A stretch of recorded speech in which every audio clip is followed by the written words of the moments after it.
gems to poison the life of the world. 5 heroes must fight the forces of evil. Spyro, Hunter, Sergeant Bird, Sparks. Okay, we all good? Comrade, Blink. Now is the time. Let the battle commence.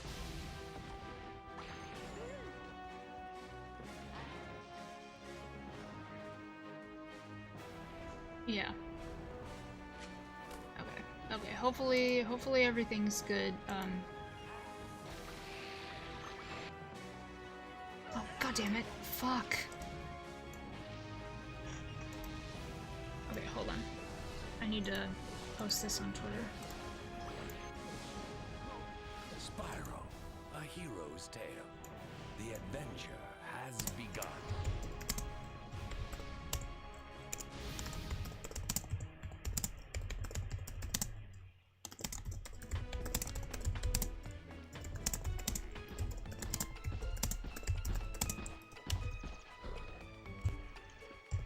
Yes.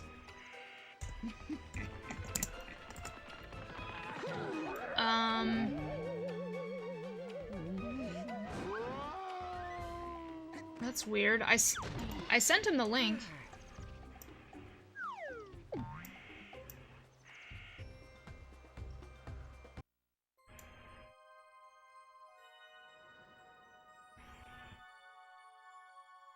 In the Dragon Realms, all is not well. The fallen dragon, Red, is using the dark gems to poison the life of the world. 5 heroes must fight the forces of evil. Spyro, Hunter, Sergeant Bird, Sparks. Yeah, who's gonna answer the question? What is your question?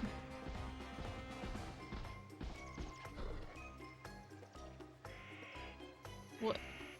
I don't know. What the fucking kind of question's that?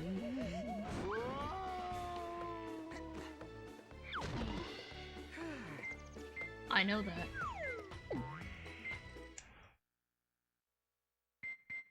Okay, everybody ignore these save files. Ignore this 100%. It's not true. I've never completed this game.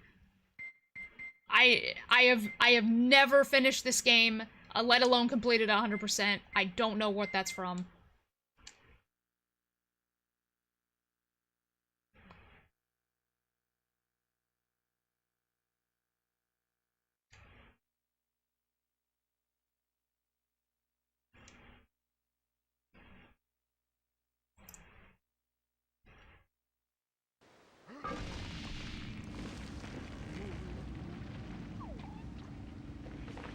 Okay. Oh, wait. Make sure everybody can hear us. Can everyone hear both of us? Hold on.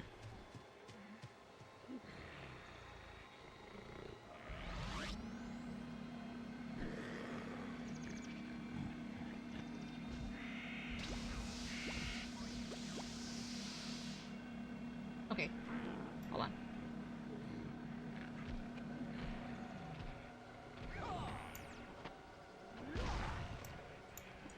Hold on. I don't know. Hold on. Wait, okay. You're coming through here. Desktop, audio, tracks, 1. I'll just do this until they can hear me. Okay.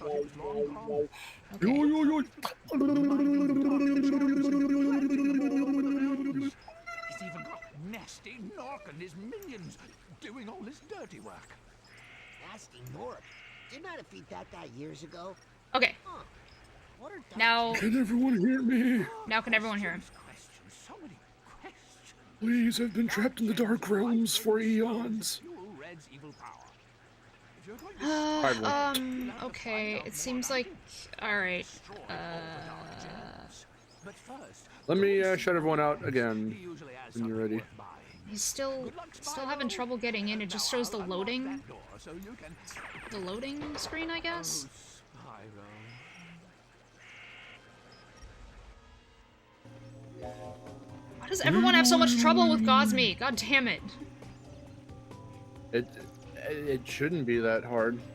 I know. Why is it that like you have trouble with everything else except this and everyone else has trouble with this?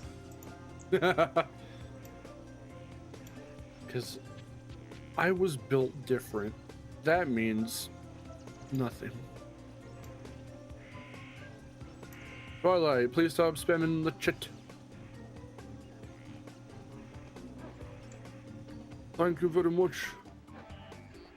All right, let me shout everyone out again. LD, Inky Sora, Nationverse, Ryan Curtis, JP Noir, Zook and Jordan, if I didn't already say Jordan, DDG, Dragmundus, JP Noir, which I just said earlier, Splash Surfer 216, Jacob Clay, Naros Jefferson, Musa. Wait a minute. Do I have to Jace. learn to glide? Glide? No, do you? Oh yeah, because Hunter has to tell you. I think. Oh god, this is so bullshit.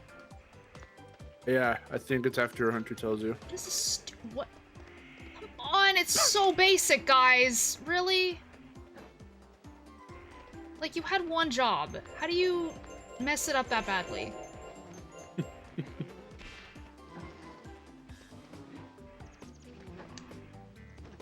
Yeah, Splash Surfer. This was the last. Oh, god.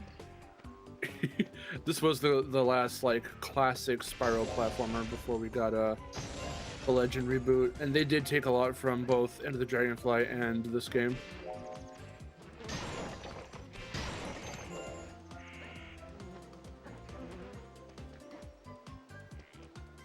Thank you, Travis. Trave. Oh, Spyro. Doing alright, Musa? How nice to see Okay. you. I was hoping. Well, he doesn't teach you as in tutorialize you, but clearly she can't do it yet until. But Hunter does mention gliding, 100 gems. and there are platforms you have to glide to after you talk to him. So I don't think. I think the game unlocks the ability for you after you talk to him. Okay, I see Zook in here. So now what you want to do, if you can hear me in the stream, is click the little mic icon so you can enable your microphone. Yeah, okay. So, yeah. 3 is in... Okay, it says 3. Alright, so, yeah, click the little dots, make sure that your settings are correct, and then click the microphone icon so we can hear you. Also, you are anonymous cow. And then everything should be good. You have a little cow icon. I mean, can you guys see? There we go, Yeah, there we go. What is up? I'm good, thank you very much.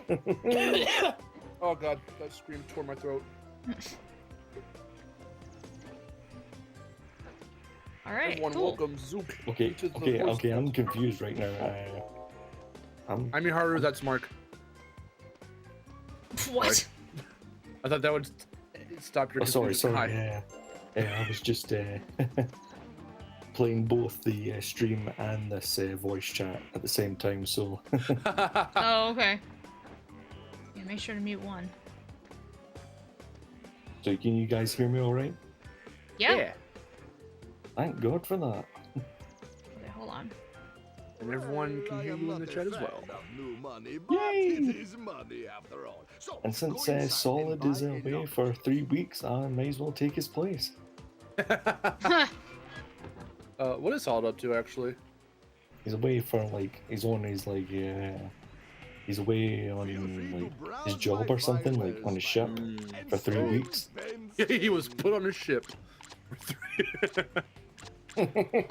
He came back, though. Nice. He just came back recently. He got better. He got better. Yeah. It is money bags. It is money bag with the stereotypical Arabian accent. I'm from Aladdin. Disney's I'm from Aladdin. Does look from I'm- Aladdin. I'm from Disney. Disney's the Haunted Towers. You better be able to pay for that. Nobody steals.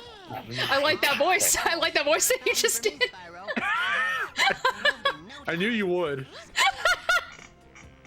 My lord. You know why? You know why I like it? It's got. Okay, why? Tell me. It's because it reminded me What does it of when we remind you were. of? It reminded me of when we were playing RE4. Uh-huh. and you were we were talking about Salazar with a gun, and you're like, shut up and take this.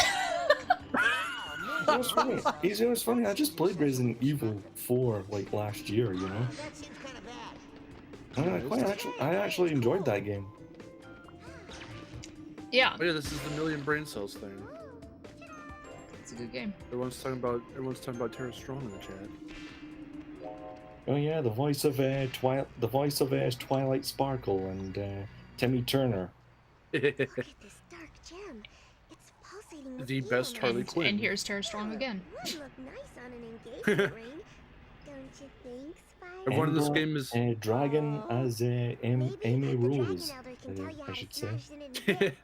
I mean, she's really cute. I do wish they used her more. It'd be cool if they Yeah, utilized. it's like Crazy you'd like I don't know why they abandoned Emperor, but apparently a pink girl is too sexist these days.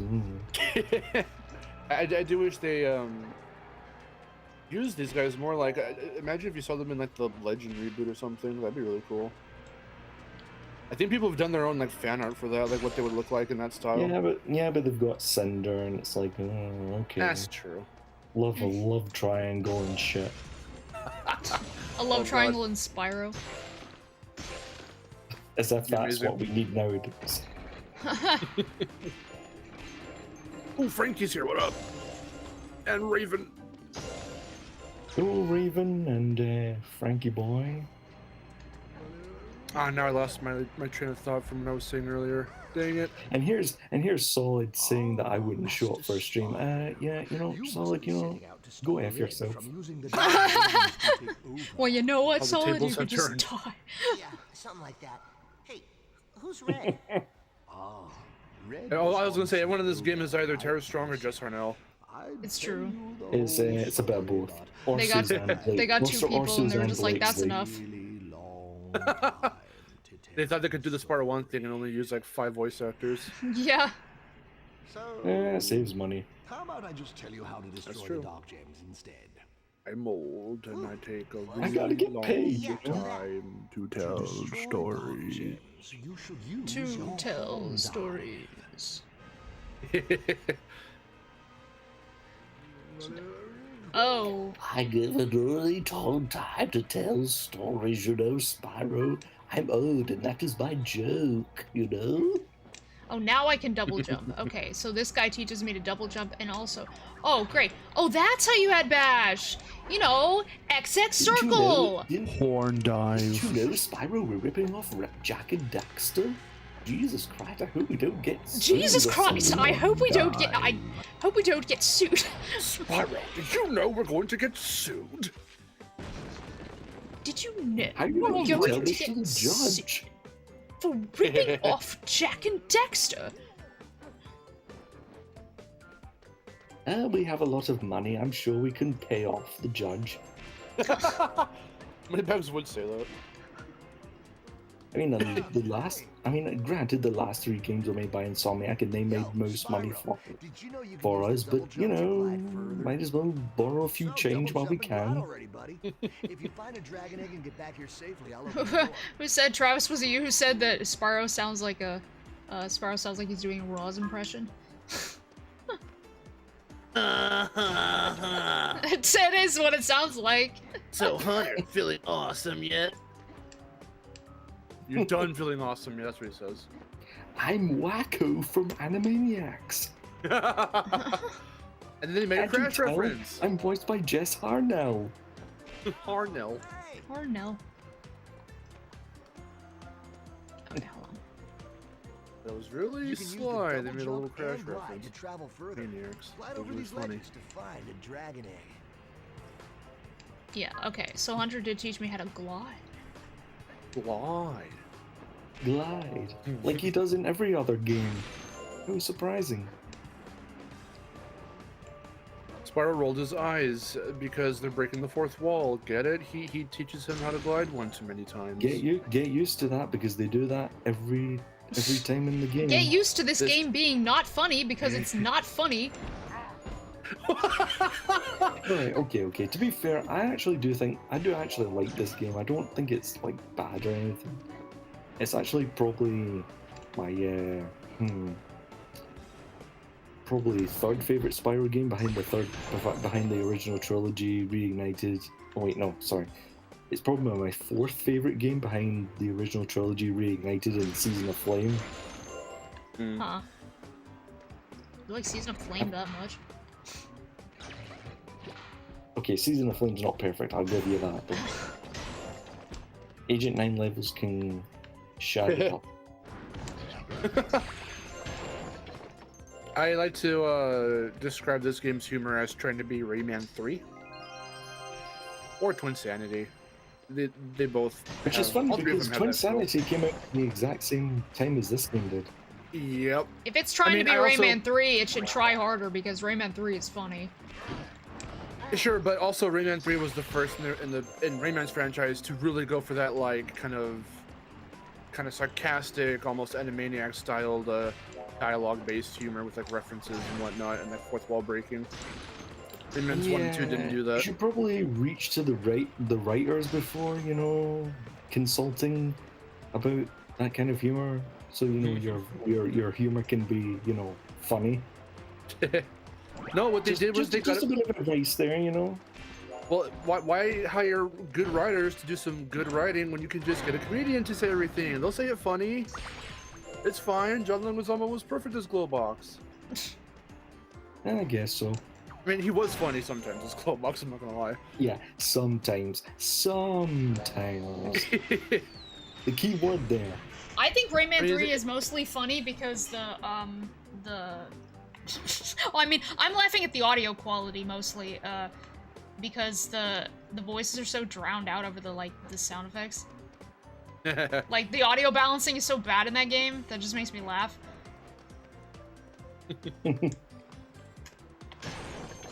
Oh, snap, Jordan's got the 20 dineros.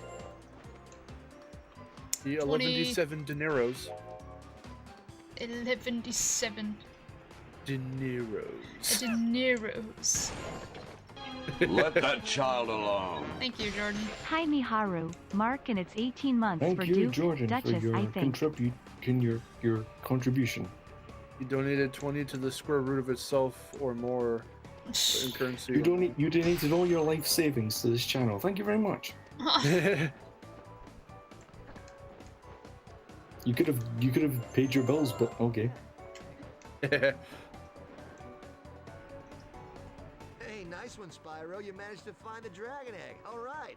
Keep it safe. Somebody might be looking for that. Oh, now allow me to get the door. Everyone's favorite moment from this game, the dude otter.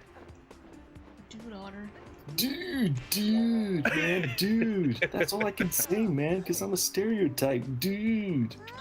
I'm a surfer dude. I like it when I saw the trailer for this game and I was like, ooh, you could play as Hunter in the bow and arrow. It's so cool. And then I played it and I hated it. Did I know this game? It's not a perfect game, I will say that, but I kind of like it better than Enter the Dragonfly, just because, you know, Enter the Dragonfly is kind of like Year of the Dragon, but, you know, shite.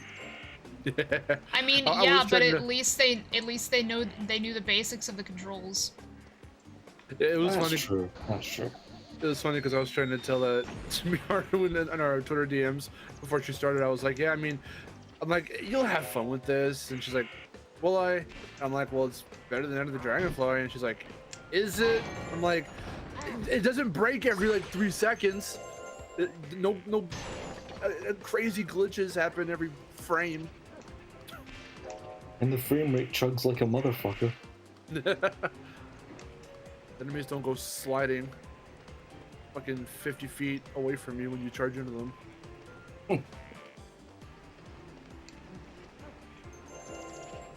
Some dudes drained my dude pool. My dude pool? My dude pool. My dude pool. That's if Deadpool became a surfer. He'd be called Dude Pool. I gotta confess, I am not familiar with many Deadpool stuff. Me neither. I just watched the movies, but they were funny. Like, I am literally unfamiliar with Deadpool. Like, I know the character. I know I'm just not really into like superhero stuff. Really, I'm just. But I know the character enough to know like, oh well, he's a cocky motherfucker or something. Or Yeah, he breaks the fourth wall. He makes a mockery of comic tropes and whatnot, and he's very like integrated into the X-Men stuff to a degree, and that's like the basics of what you need to know about him. And that's just, and they do that in the movies anyway. So yeah, I've also not read any of the comics. You get that from the movies and the PS3 and Xbox 360 game. Right. Got ya. But hey, Deadpool King 3 's Angelina and the okay. Husbandos is here. The Husbandos! Like who? King Angelina and the Husbandos. Have you not heard their latest album? The latest album? It sounds like a band. I love that name so much. How's it going? Oh, by the way, somebody's in the chat saying, "Have you seen the new Puss in Boots movie?" No, I haven't. No, but I think I'm gonna see it this weekend. Is that movie really that good? Apparently. I don't know though. I mean, that's what people say. I haven't even seen The Bad Guys yet. Is that movie that good either? Ironically, no, it's and not I have it on DVD. that good. I mean, okay. Like, I know people like rave about The Bad Guys, but it's not a masterpiece. It's really not. It's a really basic movie at its core. I got that impression as well. It's like this movie kind of looks like it's trying to be, well, it looks like it's good, but I can't fathom that it's as good as something like Zootopia or anything. At least in my opinion, anyway. So soon. Sorry. I like it it's that just much. really good. I want to know how you picked that name. It's run-of-the-mill DreamWorks. You want to know the origin of the name? I got the frame rate. You playing this on the PS2 or? Yeah. Yeah, I thought so.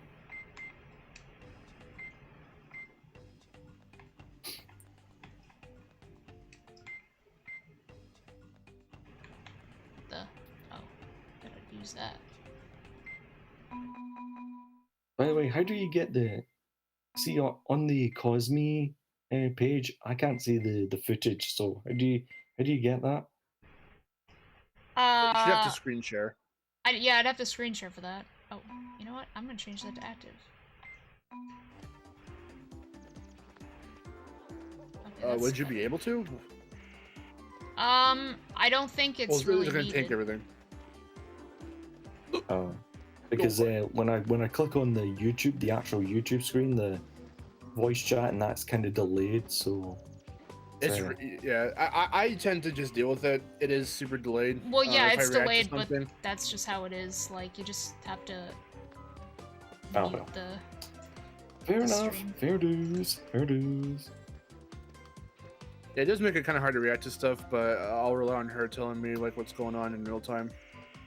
Then I can react to something. D&D Geek said Zootopia is overrated. I'll get the fuck out here. Zootopia is good. Zootopia is like... That was the first movie in a long time that I actually got excited for. Like, really excited for back in 2016. It was fun. It was really enjoyable to follow. I'm glad they're making the sequel. Oh yeah, the sequel's coming out soon, along with Toy Story 5 and I Frozen was 2. really hoping that no one would, that you wouldn't acknowledge that. Toy Story 5 is coming out because apparently the dead horse hasn't been beaten enough. At least you agree it's not necessary. Well, I don't think anyone agrees it's necessary. But no one's fucking like talking against it. And what I mean by that, hold on, is not to hate it or be like garrarg. I mean, we have the right to be like, this shouldn't really be a thing that needs to happen. I mean, it's like people get on at the Ice Age series for going past 5 films, and it's like now the Toy Story series is going past 5 films. It's like when you've really tried to wrap the story up and you want to continue, that's what the show is for. You can make a show for that. You've got Disney Plus right there. You've got your shorts, which they were already doing. Why would you make a fucking 4th film that tries to kind of end the other characters' stories when that's not needed? Because everything gets wrapped up right then and there at the end of the 3rd movie. Hold on, Mark. It's because Mr. Luke Boot from Tom and Jerry movie says we've got to have money. That is the only reason why. They're just milking it at this point, and I hate that. Bob Iger, you really aren't a blessing on the Disney company. I'll say that much.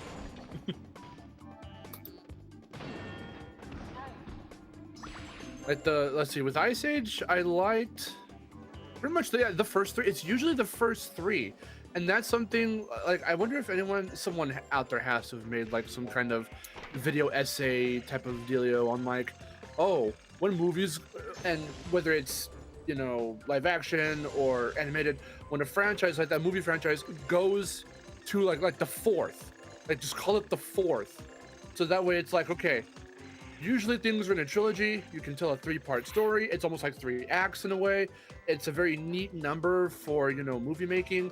Fine, cool, awesome. Is a 4th warranted? Obviously with something like Harry Potter or whatever, there are many books, you have to do movies on each one. That makes sense. But like when you're doing a completely original thing like Toy Story or Ice Age or whatever, and you've already pretty much told, at least with Toy Story, they decided to kind of do a thing where they ended the story in the 3rd one. Ice Age, they just kind of, it's like an episodic thing almost. They like just kind of do their own thing and you problem arises for each film, so that's whatever. But like after a while, what are you doing it for? Are you doing it like...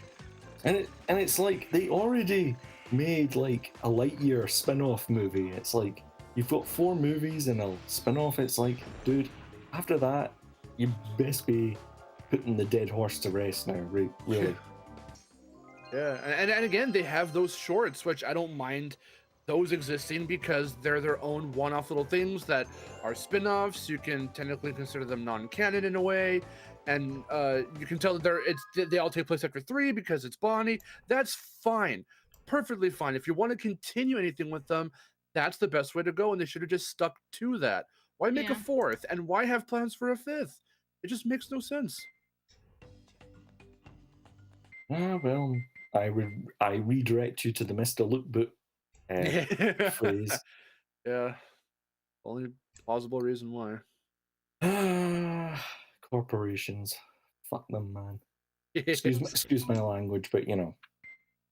No, it's perfectly fine. Just one sec. Ethan, what up? You know, if we're going back to the topic of A Hero's Tale, I actually kind of like the art style of this game. It's kind of like classic. Oh yeah. Yeah. I mean, I don't have a problem with how it looks, I guess. That's not too bad. It's not stylized. It's not amazing. It's not the best looking game ever. It's just it's really good for what it does, you know? Oh, by the way, Miharu, I'm afraid to say this, Bianca is not in this game at all. I know that. She's in Shadow Legacy though. I know. And apparently she suffered a severe case of what do you call it? Skinny, you know. Anorexia? Yeah, pretty much. I actually have a screenshot of that somewhere, but I can't find it. Oh, hey, Sergeant Bird, you're looking more British than usual. You're looking more British.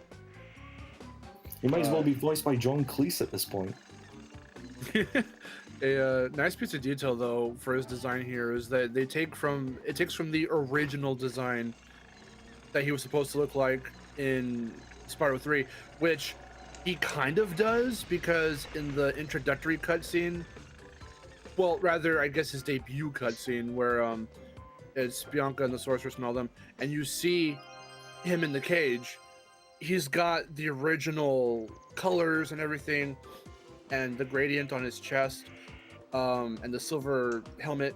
But then when you actually see him, when you talk to him and he beats the shit out of Moneybags and all that, he's got like the green army looking helmet, and his belly's a different color, and that's like what they went with. That's like the final design. And that original look too, with the gradient chest and everything, is on the cover of Spyro 3, and they went with that design here for him. Oh yeah. You know, on the topic, I actually, you know, call me crazy, but Spyro Heroes Tales box art is my favorite Spyro box art ever.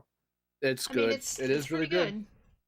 Like I'm not joking. It's actually my favorite box art of the series. Fix this.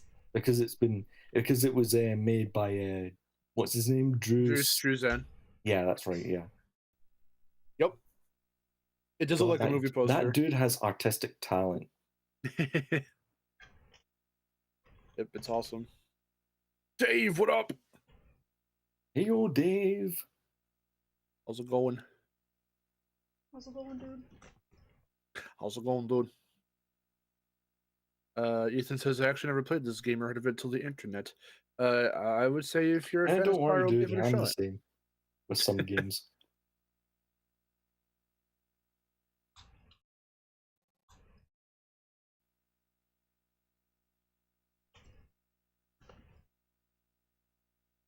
Oh yeah, and then when they brought Ice Age back, they made a Buck Crash Eddie spin-off, whatever. What the fuck? my god, I fucking hate these characters. God! Fight assholes! What's wrong? Fucking hell is with that dumb enemy?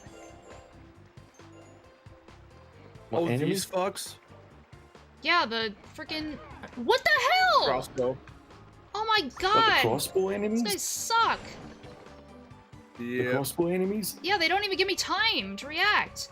No, these enemies are like pish. I don't know why they program them like that. Yeah, well, I mean, also. Oh goddamn, Professor, let me out! I need to go back around. Other enemies in some of the other games did have like projectile attacks, but at the very least they had like. You could predict them. Yeah. Those guys just kind of like automatically hit you. Like out of nowhere, and the projectiles aren't even visible. Also, hi, Professor. You want to explain to me why you have a hatch above your fucking laboratory? Yeah, I know, and now I need to go back around. And he also sounds British now, as opposed to the voice he had, which was like an elderly SpongeBob. Yeah. SpongeBob. Kenny Oldman. Yes, yeah. I don't think any actors from the original games reprise the roles here, except for I don't know, Michael Goh or something. Andre Soglioso is still Sparks, but he talks as him this one. Yeah, I forgot about that. Yeah. Yeah. I think he's like one of the only ones to really come back. Actually, let me IMDb this game real quick so I can just confirm that.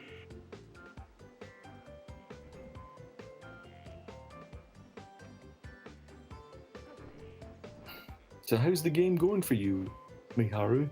That sucks. Also, it keeps freezing up. Oh Christ! I take it you're not going to bother with Sergeant Bird's stuff because that's the speedways of this game. No, I'm not gonna bother with anything, honestly. I don't blame you. I mean, don't get me wrong. I still really like this game, but it is a kind of a subjective hit or miss thing. Yeah. I mean, like, they really did set out to kind of correct the mistakes that Enter the Dragonfly made, but try to like take the good bits, what little there was that was actually really good and creative from it. I mean, at this point, after Enter the Dragonfly, Spyro fans were just willing to take anything that was better than this, was better than that game. Pretty much. It's just that everything unfortunately never hit. See, with Crash, people can still point out games that they really, really like, ones that unanimously within the fandom are like, still not like on the par of the original trilogy, but can be said as, for post Naughty Dog, at least up there, like Twinsanity or Tag Team, sorta, kinda, or like CNK maybe, some of the Game Boy games perhaps, but like with Spyro, like I guess people found them just to be kind of mediocre to like meh after. Well, the thing is, I actually kinda, and this is a bit of a hot take, but I kind of slightly prefer this game to Crash Twinsanity, because Crash Twinsanity was just kind of, you know, padded, and it was very blatantly unfinished, whereas this game was it's not great, but I get the sense that the developers put all their ideas in as much as they could, so like it feels more full. Yeah, that's right. Yeah. Yeah, I mean that is quite literally like you said. Yeah, because Twinsanity did get cookie cuttered around a little bit because of just the development of it, everything that, you know, we all know about. I'm at least still glad that it has a very, you know, discernible beginning, middle, and end. So it does still kind of feel full, but things just happen for no reason. Plot points come up that go nowhere. It does feel like chunks were meant to be there. Papu shakes his belly and then he suddenly captures Cortex. All right, great. Oh no! How about story writing there, guys? Thank you very much. How about most of Cortex's lackeys want to go after the evil twins' gold, and they never do, and it never is really told why. Just that they'll be rich, but what will they do after that? Who knows? And then Spyro just flames them all. Yeah, it's basically an excuse to get Spyro to be a cameo. Sparks is back. It was cool though. And you know, basically they use his somewhat similar design here in Hero's Tale and Crash Twinsanity for that cameo. So yeah, this game is pretty much the Crash Twinsanity of Spyro. Yes, exactly. I mean, they do feel very similar. Both are stylized and both have that type of humor about them. And Jak and Daxter open world type of design. It's just Jak and Daxter. It's amazing how Jak and Daxter influenced platformers of that time, even if it wasn't that. What did this lady want me to do? Please, Spyro, either find me What, the fairy? or find me a new job. The nanny. She wants dragon eggs. You have to bring them back. Yeah, you have to collect dragon eggs for her. Okay, where else It's not do really I go? like it's not really mandatory to the plot. It's just kind of a side thing you can do. I think you can go back to where Ember is, and there should be like some light gems you can destroy, or dark gems rather you can destroy. I forgot because you have to cross a bridge. Yeah, dark gems are the main kind of collectibles in this game, if you could say that. That is one thing about this game that I also found. For a little I played of it, because I didn't get very far. I only got to Dragonfly Falls. The sense of direction in this game is not very, you know, there. It's a little all over the place in terms of like getting lost very easily, trying to figure out where you haven't been yet. Yeah, but at the very least you have a map. Open. At the very least you have a map. So that's kind of what I think of Banjo-Tooie. I'm sorry. All right. Tell me where are the warp pads in this game. Tell me where they are. Okay. Listen. Where are the warp pads? I don't. No, shut up. Where are the warp pads? Where are the trains? Where's the train stations? Where's being able to fly all around fucking as Kazooie? No, shut up. You don't even compare the two. Well, we're gonna compare the two anyway. Oh my god. Well, I'm not trying to. No, okay. Yeah? Now, today on this episode of How Does Mark Dig Himself Out of This Hole? Better start digging, dude. Listen, I'm not even comparing. Okay, I'm not comparing necessarily. It still feels like a Spyro game. It still feels like Spyro platforming and like whatever, kind of at least. But like, it's very easy to get lost here because there are so many like entrances and openings, and you have to remember like, okay, where? Well, that's where I have to disagree with you, DM. May I call you DM because I'm also called Mark because because there's also a map feature in this game which Banjo-Tooie doesn't have whatsoever. Well, yeah, well, if you have a guidebook, there is a map. Oh well. But to put around areas faster in Tooie, there are the warpads and stuff. I mean, obviously, it's not like I'm neglecting to acknowledge those or anything. But when you're trying to go for like stuff and you're trying to figure out like, you know,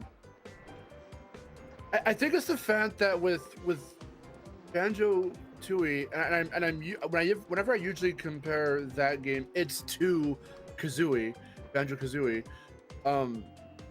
The fact they decided to clump their collectibles together didn't really make sense to me, because they would lead you in the first game to places you haven't been yet and to go and kind of hint at areas for you to go check out with the trail of individual notes or whatever, feathers or whatever. And in Tooie, like sometimes they do that, but it's clump after clump because each one's worth 5 or worth 10 or worth whatever. But after you collect all that stuff, like after a while, if you're just collecting for the sake of collecting, maybe that's the thing. Maybe you're supposed to follow each route and come back or whatever. But like, as you collect and go around, like you kind of forget. Maybe I collected the little trail that leads over somewhere, but I didn't see where that somewhere exactly was, and I don't really know where I'm going now. Like Banjo-Tooie is a good game, but you know, I love the first Banjo game like so much. Like it's the only Collect-a-thon game I put on the same level as the original Spyro trilogy. But well, that makes it's like the Banjo-Tooie. It's like I really want to like this game, but really want to love it. It's just, you know, I wish it could have done better to, you know, justify its, you know, giant size or whatever. Well, because too, this game and Enter the Dragonfly also suffered from it, because Insomniac, with the type of platformer Spyro is, and I think people underestimate just how powerful the glide can be, and that sounds really silly, but like, hear me out. Miharu already probably knows where I'm going with this, because I've used this very specific example from this game. Where the hell's the map? To justify. You say there's a map in this game. Where is it? Are you playing with a PS2 controller? Yes. Well, press, hold down, select. And you should get it. Because that's why I still cannot read this map. That's weird. I don't know what. Well, then again, the footage I'm watching is delayed, so I can't exactly fully know what you're doing. But if you hold down select, it should happen. No, I mean, no, I'm getting the map. There is the map. I don't know how to read this map, where it still doesn't tell me where to go. Like the black spots indicate that where you haven't been. And what she means too is that it's not detailed enough to like chart out like clump of like area and clump of area or like room after room or something. Oh right, it's a little too generic. I can understand that. It's not that great of an app system. So the little purple area, I'm trying to figure out. I think I want to say that the purple bit is where Moneybag's shop is. Oh, is that okay? Yeah. How many light gems do you have right now, anyway? I don't know, like 3, 2. I've 100%ed this game like I don't know about 3 times I think. How long does it take, actually? If you can give like a rough estimate. Right, 6 hours tops. Okay. It's not that hard of a game to 100%. Trust me. Because I was just saying earlier, I think before you, I think I was in the chat. I think the stream was already started, but it was before you came in into here. Yeah, I was saying like this is the one game, one of the mainline-ish like platformer Spyros aside from Dawn of the Dragon, that I haven't beaten at all yet. Let alone like 100% or anything. But then I said it jokingly, but I don't know. I mean, I wouldn't really recommend you do it because the reward for it isn't worth it. But you know, if you like completing destroy the Dart Gem, Aaron. if you like completing like collect-a-thon platformers, then you know it's a decent enough time. You know, it's not the worst way to waste your time. Like I can think of a million ways to waste your time, but we'd be here all day. So it's funny because Twinsanity 100% gives you just like a little video, like it's a silly little original. Oh my video, god! But... You know what's that? Is that the animation where you know they go through like therapy or something? Yeah. That we didn't get that. We didn't get that in the UK version. Really? Yeah. What did you guys get for 100%? Nothing? Nothing. Are you fucking kidding me? The PAL version doesn't have that? At least from what I know, we didn't get fuck all. Okay, then what does the Japanese version have? Because I played the Japanese version on Twitch, and I'm not Japanese, so I couldn't tell you. Well, now I'm curious. Now I need to beat the game 100%. Oh god. Why would they cut that? That makes no sense. I don't know. Europeans don't like therapy jokes. Okay, hold on. Let me go to Crash Mania and find Twinsanity and see if they have any regional, like a little regional differences tab or something. Because now I need to know. By the way, Miharu, have you been buying lockpicks? You know, keys for these chests? Sometimes. Yeah, for those chests, you're gonna have to go back until you get the keychain, so you can hold multiple start doing keys. it because you'll need to buy them because some of these will contain. I never know how many I need though. Also, it's really stupid to have to go back and buy keys. Remember when you could just find keys? Wait! I just realized something. You say us saying to go back to Moneyback Shop. Moneyback Shop does act as a teleporter in this game. The little pads. A teleporter, yeah. He has his shop, which is in the Dragon Village, but then he's got little warp pads in later, like Crocodile Swamp, where you're going and all that stuff. So they did kind of think. We're going to Crocodile Swamp. Yeah, this level actually has really good music. I love this music. It's so good. Oh my god, dude, you are my brother. I love this music. I am going to kill both of you. What? Why? Why? Because you're shitting on Banjo-Tooie and you're both saying this game is great. I didn't say it was even. I just like the music. Come on, Miharu. You know you love us. Come on. I hate feeling like the odd one out. You know that. Translation of saying you love us so much. Okay, then let's all agree that we all like Spyro 3, and Miharu loves it. Oh, I love Spyro 3. That's my favorite platformer ever. Okay, we balanced it out. There we go. That's all I needed to hear. No, I was gonna say, Crash obviously is the culprit for making me love jungle themes and stuff like in games, and this music is just amazing. I love it. This level also reminds me of Princess and the Frog. If I were a human being, I'd stay in Orleans. Okay, let's see, PAL. Oh, 100% bonus movie for the PAL region. Let's see what it says. Collecting every gem in the game unlocks a bonus movie. In the NTSCU regions, the movie shows Crash and Cortex in therapy. PAL players have to settle for a short, mute compilation of Crash doing combat moves. That is your fucking reward in the PAL version of Twinsanity for 100% of the game. It's a good thing I never 100%ed Crash Twinsanity then. That's time well saved. Thank you, pal. Let's see.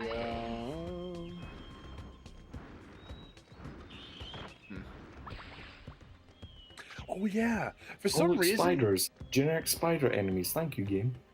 Here, so answer me this then. Answer me this. In your version of Twinsanity, does Rusty Walrus kind of like fuck about and like go backwards or like grind up against the wall? Does he not actually chase you like fully? Is his like AI messed up? He just still chases you. Okay, because it does that. He does that in the Japanese version because I had that happen to me on stream and it was really fucking funny. And I'm reading it here. I forgot that Evil Crash also, when you're doing Bandicoot Pursuit, he like runs around in circles really fast and he gets stuck like very early on. And that happens in both the PAL and Japanese versions. I forgot about that. That shit's fucking hilarious. I haven't played Crash Insanity in like years, so Oh. I still have my PS2 copy, but you know, maybe I should get a new copy. I don't know. Oh, by the way, I know this has probably been said on the Discord, but I am now getting a PS5 and Rift Apart, Ratchet and Clank Rift Apart will be mine soon. Nice. Yay. The first time, because I have known about that game. I have heard I've heard the love for it. I just haven't experienced it for myself, but I am looking forward to playing it. Although Tab Breeze on the Discord did suggest I play the remake first, which don't. I'd suggest not doing that. Well, if anything, if you can glean anything from Miharu's video on Rift Apart, which I edited, because we were both in agreement that Rift Apart's a very beginner-friendly game. You can play that with like no problem. There's plenty of accessibility things if you want to make the game a little bit easier, or you don't have to do it at all, and it's still a fine game to go through, like difficulty-wise.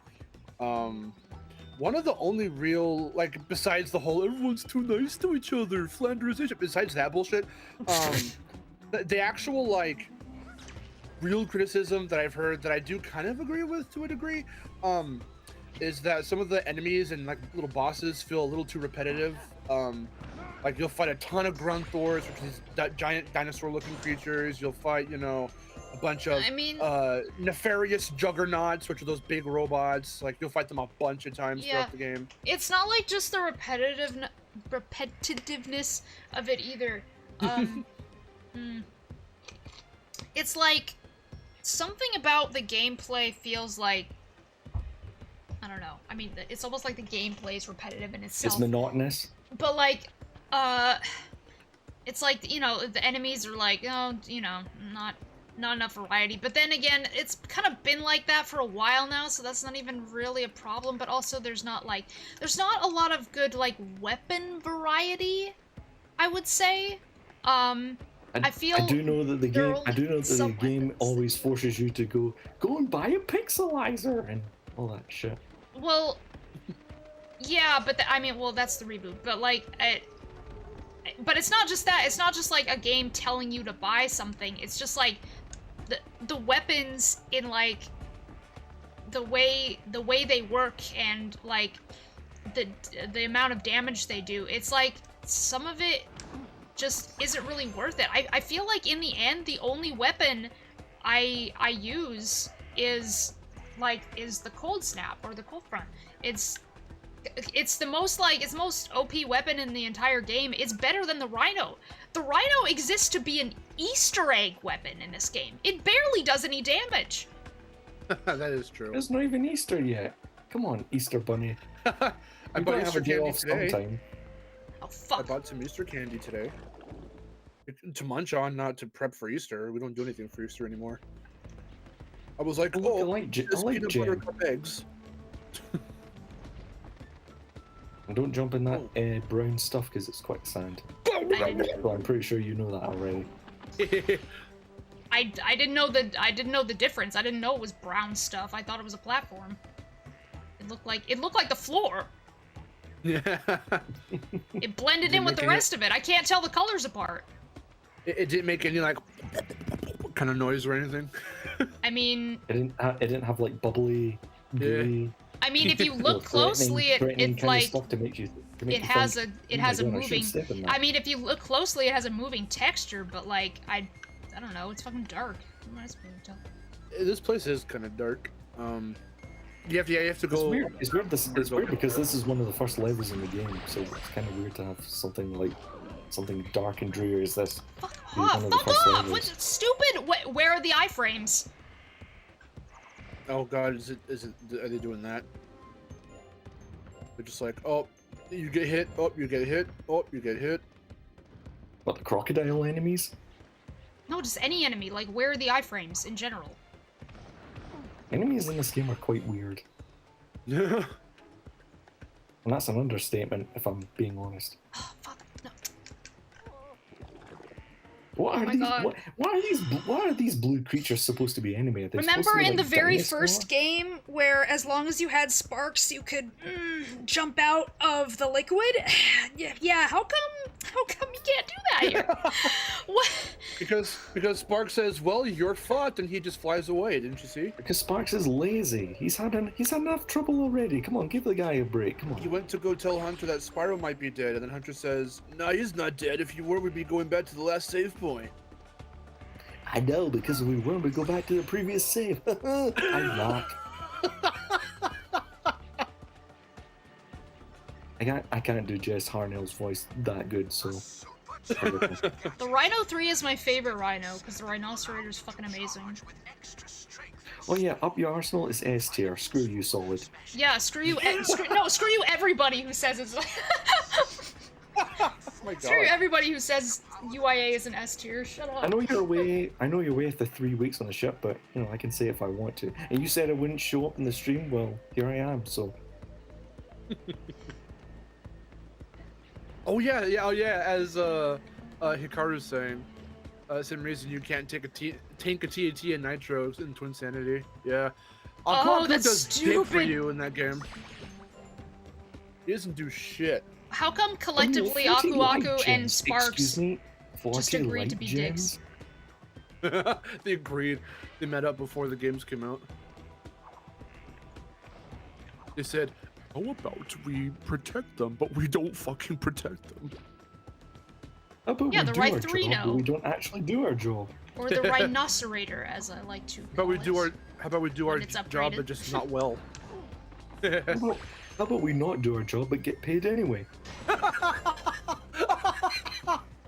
Yeah, that's good. Ooh, music with the 199. Lawrence! Says Dr. Nefarious from Action and Clank. Much rather Oh be my playing God. that game. Lawrence! Oh, that's adjusted into lockpick. I do know that Good argument. I do know that treasure chest in particular gives you a pink dragon egg, which if you collect all of them will allow you to play as Ember. You know, the Amy Rose dragon. Yeah, which I was able to do by using cheat codes. There's a cheat code for that? I didn't know. Yeah, well, Game Shark. Is it? I need to read more. Jesus Christ. It was either Game Shark or it was Action Replay. I have both, and I remember using cheat codes. Is it still Spyro's voice that comes out of him though? I don't remember. Yeah, pretty much, yeah. So it's by the really way, awkward. these piranha plants, the yellow one, if you go close to them, it'll eat you. It'll literally eat you. So this game's ripping off Crash Bandicoot. Thank you for that, guys. Well, you know, it's already ripping off Jack and Daxter, which is also Naughty Dog, so you know, it doesn't matter. Let's rip off all the platformers. Well, they also said Power Star, so they're ripping off Mario a little bit there too. It's true. You know, it was fun when Spyro wasn't a rip-off and it was just its own thing. Oh, that's the weird thing about all these. I remember, what was it? Was it Twin Sanity where from the only kill playthrough me, where just murder me now. where Julian was like, yeah, it's really weird how there was an era of platformers where they all just had like this weird Who's digital Julian? robotic aesthetic. Oh, from Oni Plays. Oh, right, okay. Formerly of Oni Plays, but like because Miharu and I reference them a lot, but there was a thing where he was like, yeah, there's an era of platformer games where they all just kind of had like a robotic aesthetic or whatever, or like a sci-fi aesthetic. Well, also those same games had this type of very, again, sarcastic like type of humor, because it's this game, Twin Sanity, sort of Jack and Daxter, to a lesser kind of degree. Pac-Man World 3 definitely had it. They all just became self-aware and sarcastic, and it was meta. Rayman 3, yeah, meta. Rayman 3 as well, like we said earlier. A lot of platformers were like that. It's very interesting. I don't really mind meta jokes, You're but right. when it comes You're right. over, when it comes overused, You it's can like, teleport. yeah. Oh yeah, Yeah. you can teleport. Yeah. Yeah, you can. You have to buy it. Great, right? You have to buy your teleportation. 100 gems. No refunds. It's like, you're right. You can't teleport. You have to buy that shit. fuck? Yeah, but you're gonna have like 40 million thousand billion fucking gems because It doesn't I mean, matter. to be Why fair, do you have to gems aren't buy your that hard to teleportation? find, so- That's not my point. My point No, is I you're just like, know. well, it's the same thing. It's not. I didn't say it's the same thing. I'm just saying that like that game. Not even like the game. Just to make it convenient for you who's playing this right now, you can teleport around. It's the same, but it's also not the same. Go figure. Oh my god. do you also Oh, know- everything in this I think game. I think we talked about this already, but Oh. Jess Harnell is pretty much overcast in this game. Mhm. Like he plays I take Spyro, one step Hunter. out the door. I took one step out the door and that guy attacked me. I don't. What is wrong with this game? What is wrong with the enemies in this game?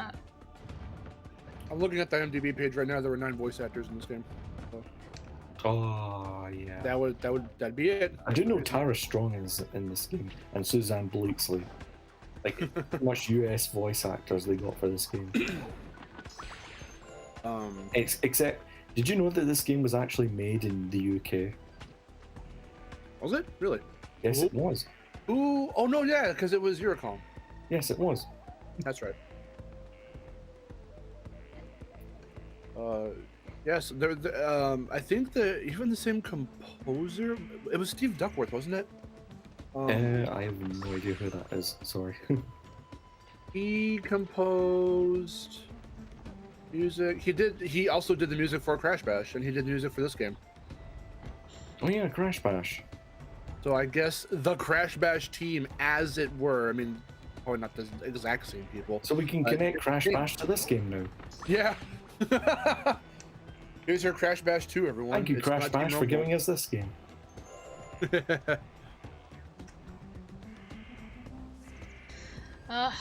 Get the I spam haven't out of here, played- please. Well, I have played Crash Bash, Yeah, I'm but trying. only by just, I haven't played the story mode much, just by, doing the typical arcade stuff. Good God. By the way, guys, this is the same bot that's been in here since the beginning of the stream. I don't know why this idiot keeps coming in trying to be like, "Who's the best games, best Spyro?" And it's like, stop. You're not adding anything to anything. You're Please really stop not Get the this. adding fuck anything to out the of here, conversation. man. Eurocom Entertainment Software. Same people. Eurocom Well, also same made the Ice company. Age 2 game. Oh yeah, that's right, they actually did. Whoa, it's all connected, dude! They actually did made the Ice Age 2 game. I actually did play that. I have not played any Ice Age games. I've only played the second one. It's just kind of meh. Mind you, I haven't played it in like a long while, but it's just kind of, you only play a Scrat in that game. But I can't remember much of it, so I can't really say what my full opinion is on it. But all I know is, yeah, that game is made by the same people who made this game. Oh yeah, use that cannon to blow up the temple, the roof of it. Let's see, Hikaru. Twinsanity's humor was debatable because with Twinsanity, the meta humor was a bit more on brand with. I mean, it was just a new venture for Crash's humor because up until that point, it was more slapstick based, it was more physical based. So they didn't really do the snappy dialogue based humor the way that Twinsanity does it until Twinsanity came along. It wouldn't get nearly as bad until Titans or Tag Team Racing. Tag Team Racing definitely did crank it up because it was radical. That's just their type of humor, I guess. I guess Crash was their venue to be like, hey, let's make all the references because we can do that. Who cares if the kids get it? It was the 2000s, so why not? Shrek was popular at the time, so why not? What do I Exactly. do to get this light gem over here? Oh, fuck off, you stupid ass. Really leaned into Looney Tunes, yeah. Well, they leaned into Looney Tunes. I like to think of it as they The leaned thing into. is, Crash Bandicoot has always been inspired by Looney Tunes when you think about it. Yeah. But what I was gonna say too was that the way I also described that early Naughty Dog Naughty Dog Crash leaned into the physical attributes of Looney Tunes humor. Twinsanity onward focus on that snappy dialogue that Bugs or sometimes Daffy had. You know what I mean? Well, I heard that because they did have both. Well, I heard that the one of the writers for Ren and Stimpy had a hand in the game or something. Yeah, that would make sense. Yeah. I don't really like Ren. I don't really like Ren and Stimpy, but that's just what I heard anyway. It literally made Crunch Mr. T. Made a tiny Mike Tyson. I be the fool who's such a buff bandicoot and shit. I remember when you said that. That's my favorite Crunch Bandicoot line. It's the one you can't forget. It goes down in the American Film Institute.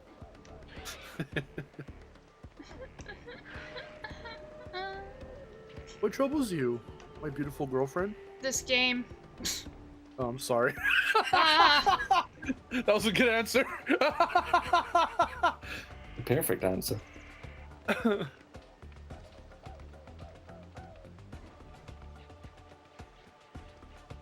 Oh boy.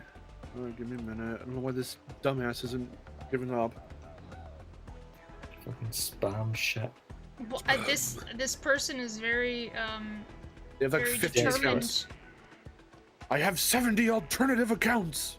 It's very It's like, determined to tell us that they like ETD. I could be doing other stuff right now, but what can I do? Oh, I don't know. Spam the shit out of us. Which is a weird thing that you think, like, why would you go through all the trouble? You know what? You could say you like ETD. I don't even give a shit. You could say that. Some people are just not satisfied with their lives, I guess. Go through all the trouble of doing that, you know? Nitro Kart was very fun, Hikaru. I really like it. It feels kind of weird, especially coming back to it after playing, whether you're playing the original, you go back and play the original CTR, or you play Nitro Field, especially after you play Nitro Field.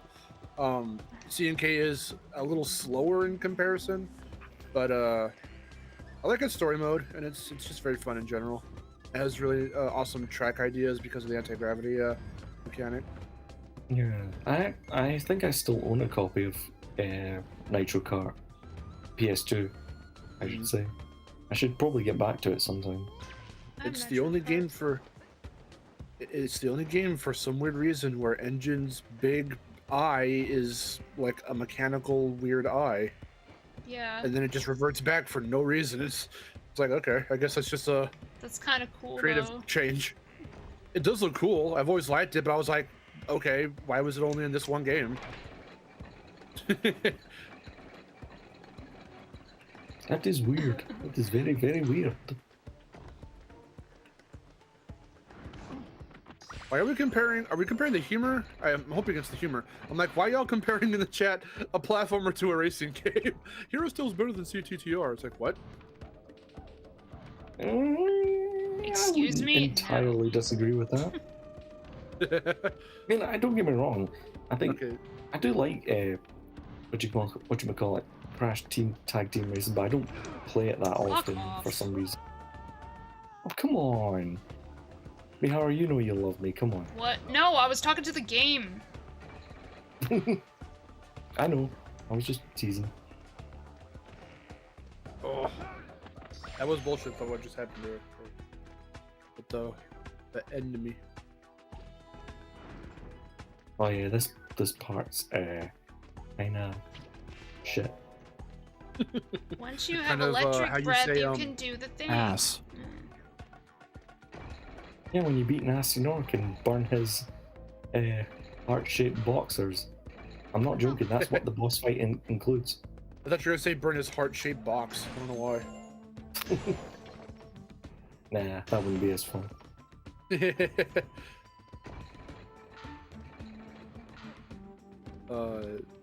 Nasty's fight in this game is so weird, and I don't really care for it. After the really cool...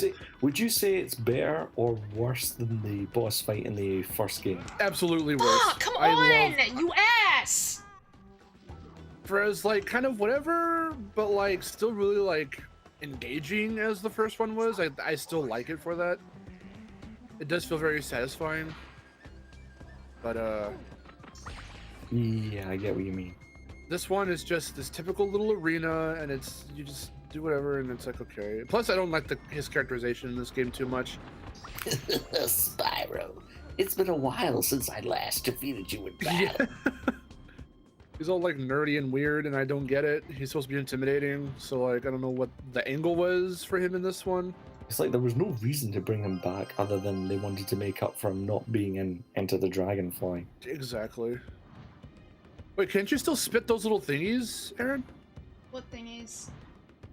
Didn't you get little like fireball spit thingies? I don't know how many I have. Try the button that does it and find out. I think you can check that. I only have 2 now because I wasted one.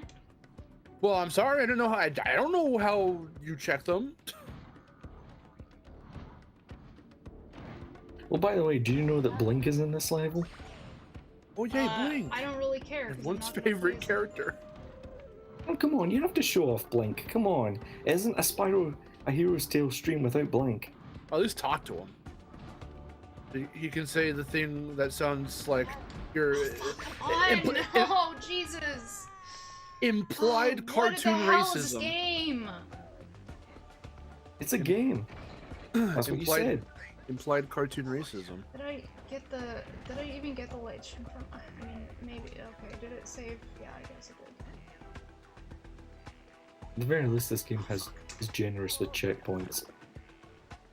And then I keep falling in To a certain liquid extent. because I have no time to react to it. And then I can't jump out because even the first game was better at that. I mean, you're not wrong. Hi, Silver.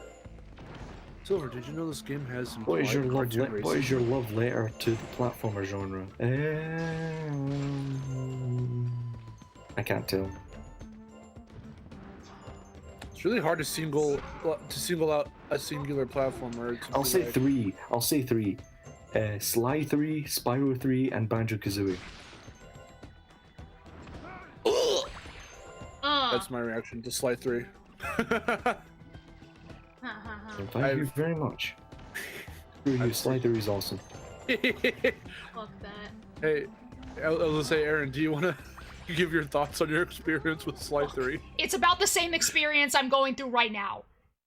That's what my experience with Sly 3 is. Oh, come on. You're being too harsh. I am fucking God. I am not. Sly 3 is it's a masterpiece. It is not a masterpiece. Oh boy, even if you like it, you can't even say that. Yes, I can, because I know what I'm talking about. It's just played a good chunk of it, and she was doing her Let's Play series. Oh, and Jordan she had me gifted on as a 5 guest subs. commentator. Ooh. What about Jack 3? I don't like Jack. Well, I don't like Jack 3. I don't dislike Jack 3. I used to but like Jack 3, and then the stupid race at the beginning just caused me to have a mental breakdown, so I decided I'm not going to play it ever again. Okay. Jack 1 is my favorite Jack and Daxter game. We can agree on that. Come on. Yes. It's the only one. We can agree on that. How about that? Oh, imagine if Solid was here.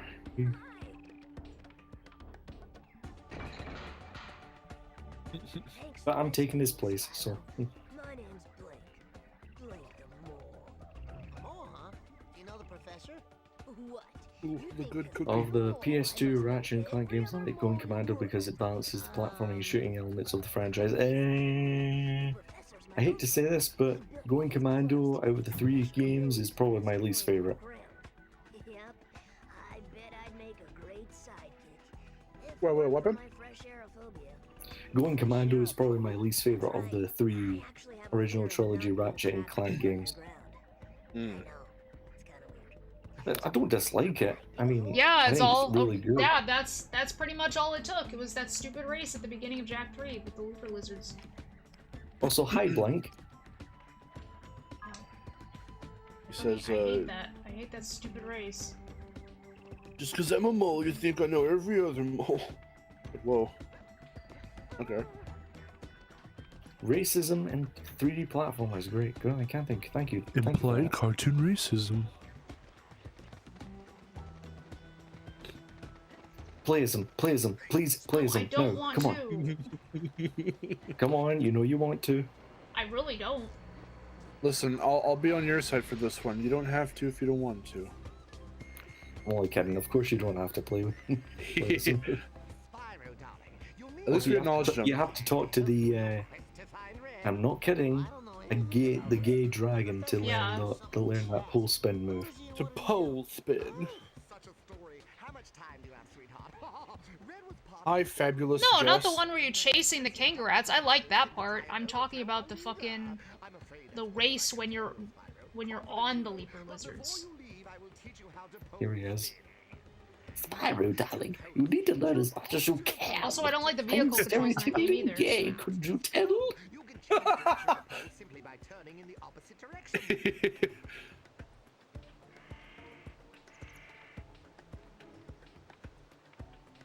It's like, is this an accidental innuendo? I can't really tell. Oh no, they knew exactly. If they made a drug, just say no joke. They know what they're doing with this guy. I feel it's very intentional. Pole spin. Okay, thank you very much for that.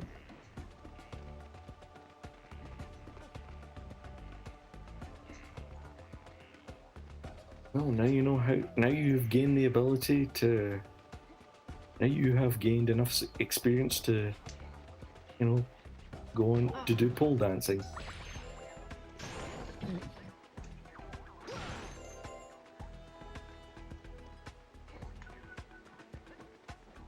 Yeah, it's not really that great of a move, is it?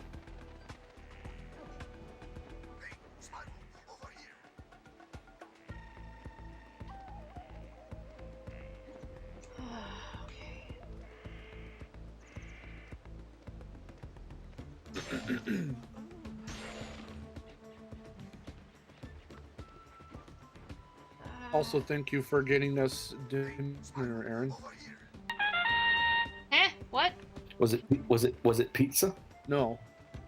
It'd be awesome if it were, but then she'd get mad at me. No, we're gonna DoorDash McDonald's later. Oh, okay. I mean, I'm still mad at you, but like, okay. I haven't had McDonald's in a while. I can't remember. It was probably like. I have the number to Domino's if you want it, Mark. Are they gonna come from over where you are all the way over here? Yeah, it's quicker. Oh god.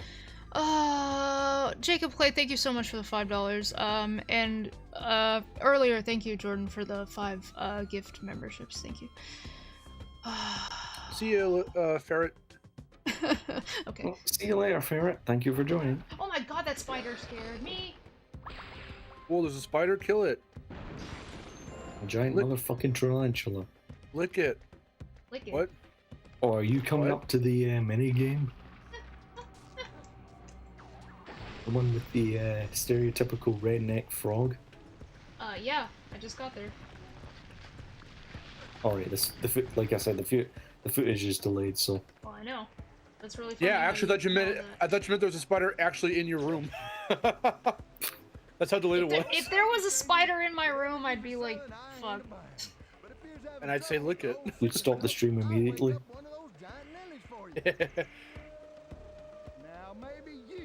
That frog.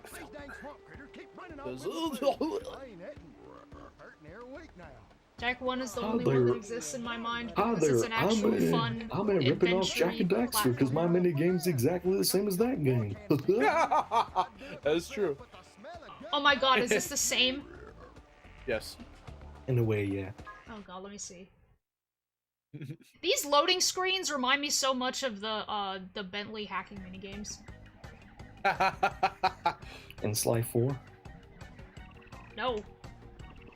Sly 5. In 1. Which in will 3. never happen. Sly 3? Oh yeah, you're talking. Oh, thank God, you were talking about a good game there. Thank God. You had me worried there, Miharu. Christ. Sly more. Hello. Have to be everyone in the chat. No, I'm saying they remind me of the hacking minigames, which I hate. with a burning passion. I mean, to be fair, they aren't really that great. I'll agree with you there. Because I'm hacking the system. I'm hacking the system. I hope you can't wait to do this and then immediately skip to playing as Murray.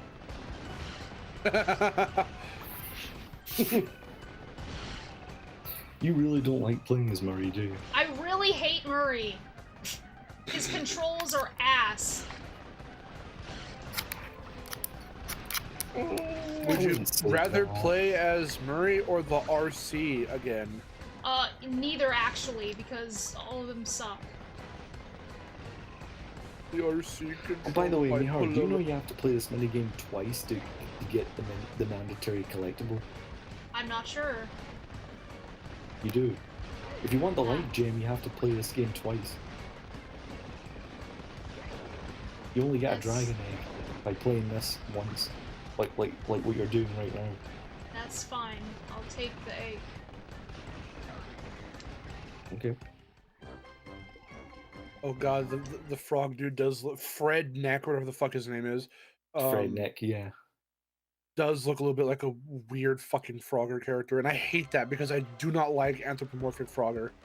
Nice shooting, Dragon Purple.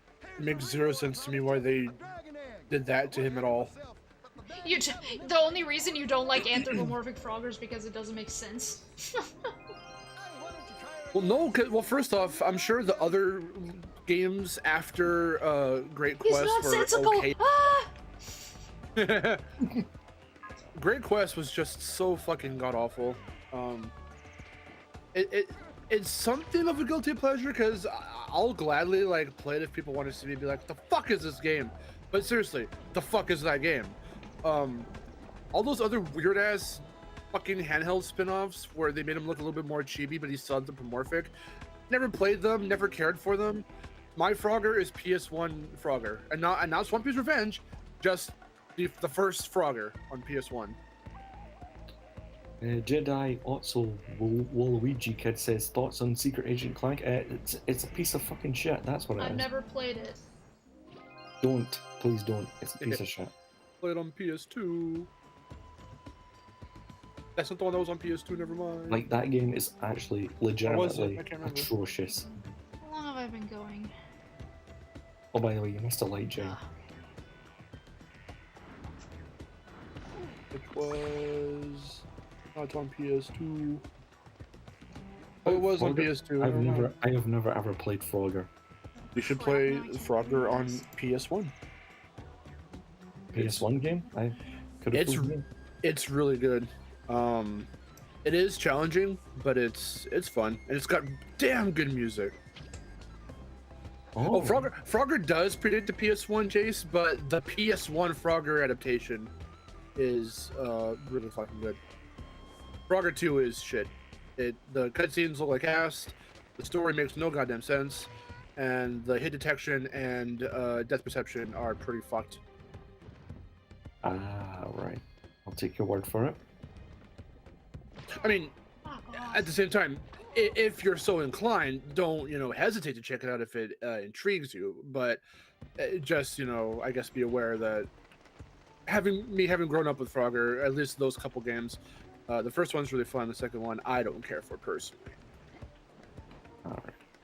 Although it does. Okay, so Frogger 1 takes this very arcade-like. I mean, it's pretty much adapting the original 80s arcade game into a 3D format. So it feels very arcade-like. It's just a bunch of levels and you're just playing through them until you win. Frogger 2 takes a more adventure-like style where it's levels with like a narrative and you go along, and it was actually the influence for Zapper on PS2 and like whatever else it was on Xbox and GameCube, I guess. I'm not sure if it came to all three or whatever, but it kind of gave way for a few games like that. Ah, right. I've just never been familiar with it, so I wouldn't know. I'm more familiar with Croc than I am with Frogger, and I've never played Croc either. Croc, I didn't get very far in the first game, but it was okay. It has team controls, and that's not very fun. Well, I can get used to tank controls. I mean, I'm a person who's played the classic Tomb Raider games a lot, so. Okay.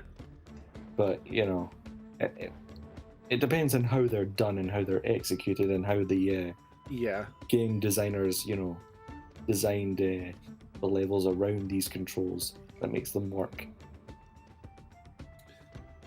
It's been so long since I last played Croc, so I would have to give it like a proper replay in order to, you know, get more like updated thoughts. But from what I can recall from memory, yeah, it felt a little weird. The characters and levels were relatively fun. You know, it's very colorful. They did fix the tank control issue in the second game. I think he's a little more free roaming with all 8 directions and whatnot in the sequel. If I remember right. Ah, right. Has anybody here played Whiplash? Yes, I have it. Oh yeah, Whiplash. That it was cool. game with the weasel that's chained with the rabbit. Yeah. That's an Xbox game, isn't it? It's a PS2 game as well. Oh, okay. Yeah, it's on both. I don't think it's on GameCube. I think it's just PS2 and Xbox. I have it for, I think it's Xbox actually, and it too. Yeah, it came out around the time of like these games, and it has that kind of sarcastic edge to it with its humor. That's not so much as meta, but it's got that just type of, you know, like wit to it, I guess. It's sort of like the Ratchet and Clank, the first 2 Ratchet and Clank games where they make fun of like corporations and stuff. Yes, yeah, exactly, yeah.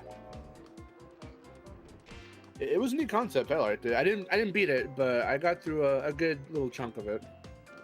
I think I beat it like once or twice, but I really need to get back to it sometime because I still have my PS2 copy like from way back. So. Please tell me you've heard of Ninja. I have, but I never played it. Oh, you need to play it. It's really good. I love Ninja. Any chance I get to educate anybody on Ninja, I will take that chance because it's a really good game and it's so underrated. Barely anyone knows about it, and hopefully people do know more about it. Unfortunately, I won't be the one to tell them because I'm a nobody. But Nitrorad is going to dedicate, because I watched his update video. He's dedicating this year to playing a bunch of just a bunch of older platformers because that was like kind of his forte back in the day. So he wants to kind of, you know, go back to that format of reviewing for this year. His theme, I guess, for his videos is going to be reviewing older, very obscure platformers, and one of the ones that he might end up hitting is Ninja. So if he does a video on it, more people will be aware of it. It needs, it deserves it. I feel fully. It totally needs to be played more, be experienced more. By, I found out about Beyond Good and Evil through Nitrorad, and that's a fucking game I'll tell people about. Oh, I think Nitrorad also reviewed Whiplash, if I recall correctly. I think so, yeah. Yeah, I still need to play Beyond Good and Evil. I bought it, but I haven't touched it yet. I need to. Oh, I've played Beyond Good and Evil. It's a good game. Yeah, from what I remember, anyway. Again, it's one of those games that I played once but never played it for like a long time, so my opinion would probably be better if I replayed it recently, so... I hate the stealth sections, but I like the game. Oh, I think I remember these, yeah. I didn't like those either. Reading Axel's only reference, I love it. I can't do the impression, but I see your reference there.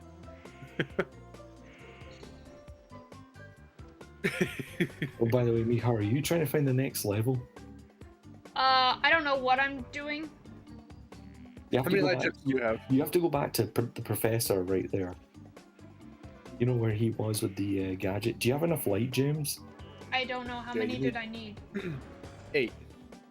8, I think I yeah. only How many have do you 7. have right now? Well, you need one more then. I don't know where to find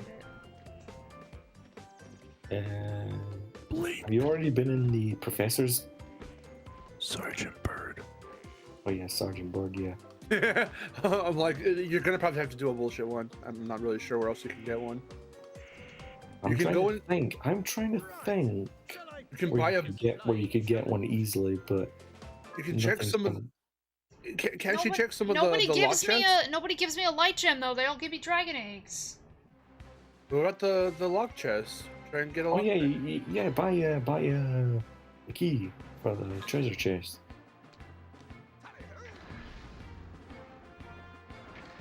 Or you could talk to Sergeant Bird, that works too. Hello, Spyro! Have you noticed that my British accent has been lifted up 10 times fold? It's like we're trying to stereotype people or something. The camera in these sections is really fucking weird because it's like quivering all over the place as you're moving Sergeant Bird Also, around. here's my reason why this game is not canon to the Spyro trilogy. Sergeant Bird has to use a jetpack to fly, whereas in the original, he fly on his own. That is true. This game is non-canon. Full stop.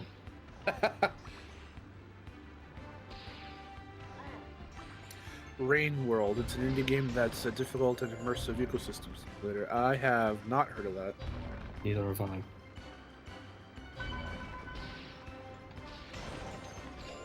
The chests give you either or. The mini games give you both. Of course they do. Do a barrel roll. Wrong game.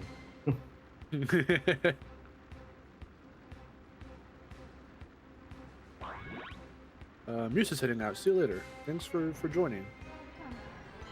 Who? Sorry? Musa Scafuto. Alright, Musa Scafuto, thank you for joining us. Yeah.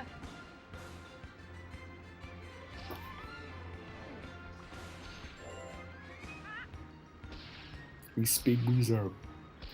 I don't want to say they're a bitch, but they are really that great either. Putting it lightly.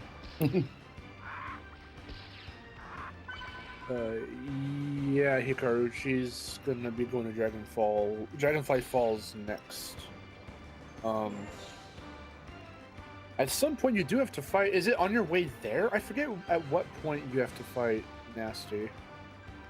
Once you have destroyed enough dark gems, like 10 of them.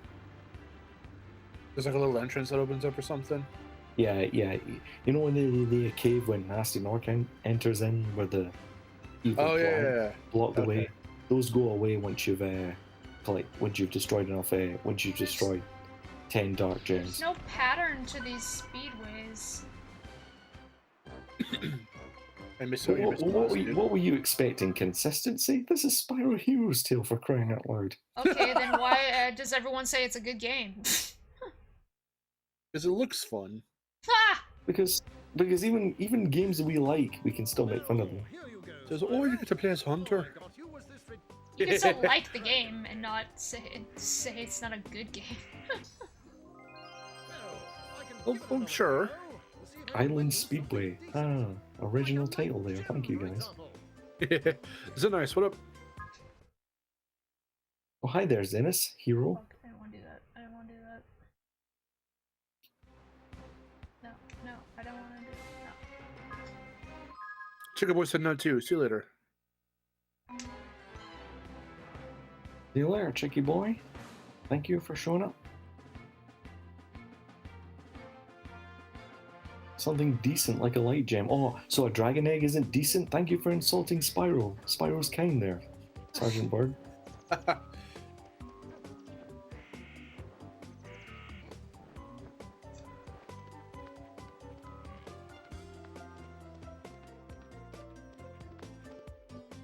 The Blinks sections. Who here has played Blinks the Time Sweeper? Yeah, I've never owned an original Xbox, so I've never owned an Xbox at all, so. I know it's about a cat who has the ability to rewind and fast forward time, but that's it. Yeah, amongst other little abilities, yeah, that's it's a platformer kind of, but I say kind of because like it's a very unique type of game. But that's as much as I'm able to say about it. From memory, it's been a while since I've touched it, but my friend Chase, who really is a big fan of it, got me into it. I think they were originally going to have Blinks to be the mascot for Microsoft and Xbox, yes, but that never happened, so oh well.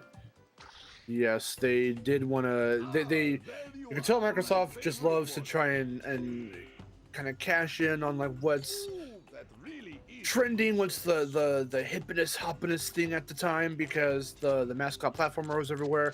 So they were like, okay, we could do that. Here's Blinks, and then people were like, eh, and so they were like, okay, yeah, I guess we're not doing that. Oh, hi Halo, and then ever since then they never looked back since. Well, from what I heard anyway, Blinks wasn't even that great of a game to begin with, so. It did. It was, again, it was a unique concept, and it was cool that they tried to do something that was a little bit different. I guess it was just too different for people's taste, and it was kind of hard to like really get into. It's not a game you can just pick up and play and immediately understand, like Spyro or Crash or even like Sonic or Mario or something. So like it has a lot of very intricate mechanics and whatnot. So yeah, critically and performance-wise, it's considered mediocre, but it does have its small fan base. Again, my friend Chase is a big fan. He's the one that got me into it. Well, yeah, a lot of obscure platformers have their like cult following, so to speak. Yeah. I mean, they did do a sequel. It was weird, but they did do a sequel. Fuck off, you ass! God. Oh, what happened? Let me see. Yeah, I didn't know what happened either, because again. Oh right, the piranha plant screwed you over. All right. Oh okay. fuck. Yeah, that was stupid. Yeah, this game really needs fucking iframes. I think the problem with it is just the hit detection. It's just kind of all over the place. Well, yeah, a wonky hit detection along with like fucking 0 iframes, it spells disaster for something like this, where the game seems more relentless than it probably would have otherwise been. I mean, I feel the same way about how Reignited handled the Demolition Derby. All right, actually, you know something? I actually just started playing Reignited again, just yesterday. Well, the third game anyway, for the first time in like over a year, and I'm still enjoying it, even if I still prefer the original, like by a milestone. It does some things alright, and other things, again, I just hunted to them, all of it. Really. It has its highs and it has its lows. Like, I wouldn't say it's a bad remake. Far from it. It just kind of missed the mark on some places. Yeah, in general, yeah, Reignited can kind of be summed up that way. It's still overall insanely positive, but like when you're like fans like us who have known the games for like ever, and then you start really looking at them, and it's not necessarily from a biased perspective. It's more of like, okay, I remember they did it this way here, and it worked when they did it that way there. When these guys do that this way over here, it's the same thing, but it's tweaked to be different, and you can kind of tell they tweaked it just because they could tweak it, not necessarily because it needed that tweak. You know what I mean? Yeah, well, I do appreciate that they tried to do, like, tried to remake their own thing instead of just, copying things, like, one-to-one, like what Insane Trilogy did, but at the same time, they still... I think it's more to do with the voice act. It's the audio rather than the visuals that feel lacking or underwhelming in some places. Yeah, I think Spyro Reignited, in terms of its audio and how things were adapted over and how lines were re-recorded and said by the actors in a different way.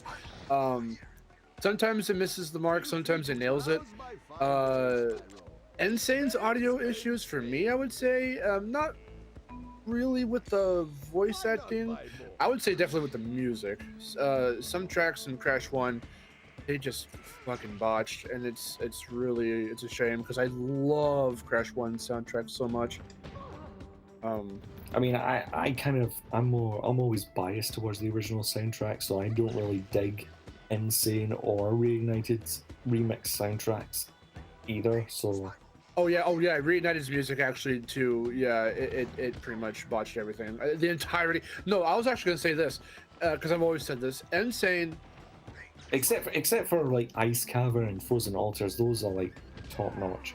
Well, not top notch, but you know, really well made, remade. I will agree with you on that. Yeah, Frozen Altars. I forget. Yeah, they actually did do a really good job on that. Crash 1 for Insane. Some tracks were okay, like Toxic Waste or whatever, and I'm trying to think of like anything else. Probably like Tana's bonus round music or something like that. Just for an example, 2 examples off the top of my head. A lot of other tracks though, like they would either go way too like plain and kind of just simplistic sounding, like Great Gate or Boulders or Lost City and Sunset Vista, or they would just try to be way too overly comical and upbeat and boisterous for no reason. Like I really miss that relaxing, like therapeutic music. Upstream and Up the Creek are perfect examples of just being really nice, almost ambient sounding music. And they were like, nope, let's put a bunch of drums and let's not, let's put in a different time signature and let's just not at all acknowledge what it was in the original. It had this atmosphere. Let's make a stressful level already more stressful. Let's make a mockery out of the fact that fucking Temple Ruins, Generator Room, and Slippery Climb had some of the most intense, really chilling kind of music, and let's just make it very comical and over the top for no reason, because Crash is wacky. We can't scare the children. Oh, please save the children. Anything but the children. But I will say this, for as mixed as my reception is to Insane's Crash 1 music, Crash 2 and 3 actually did a hell of a lot better with keeping it as faithful to the original music as possible as they could. With the exception of just a small handful of tracks throughout the 3 games, the rest of almost the entirety of Reignited's remastered soundtrack it doesn't do anything for me. It is too ambient. It doesn't have that power. It's the complete opposite of Insane's. At the very least, Reignited gives you the option to switch back to the old music, which Insane doesn't. So yeah.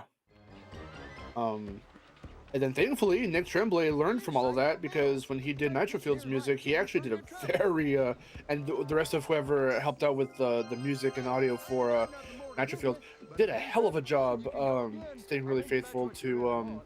Hell, they even did Mushroom Speedway better than fucking Steven Vankov. I think Spyro Circuit music sounds way better than Reignited's Mushroom Speedway. They really hit that. I didn't really notice much difference, really, to be honest. But then again, there's a lot more power behind it. I feel for Spyro Circuit's rendition, there's a lot more power, and it sounds like Spyro. Steven Vankov's version is like okay, but again, it just has that weird ambience to it where it didn't have that kind of ambience in the in Stuart Copeland's original. I think it's weird that what was it again? Oh no, Stuart Copeland. Sorry. I think Steven Vankov. What am I saying? Steven Vankov. Steven. What? Stuart Copeland? No. Sorry, Steve Vankov was his name was. Mm-hmm.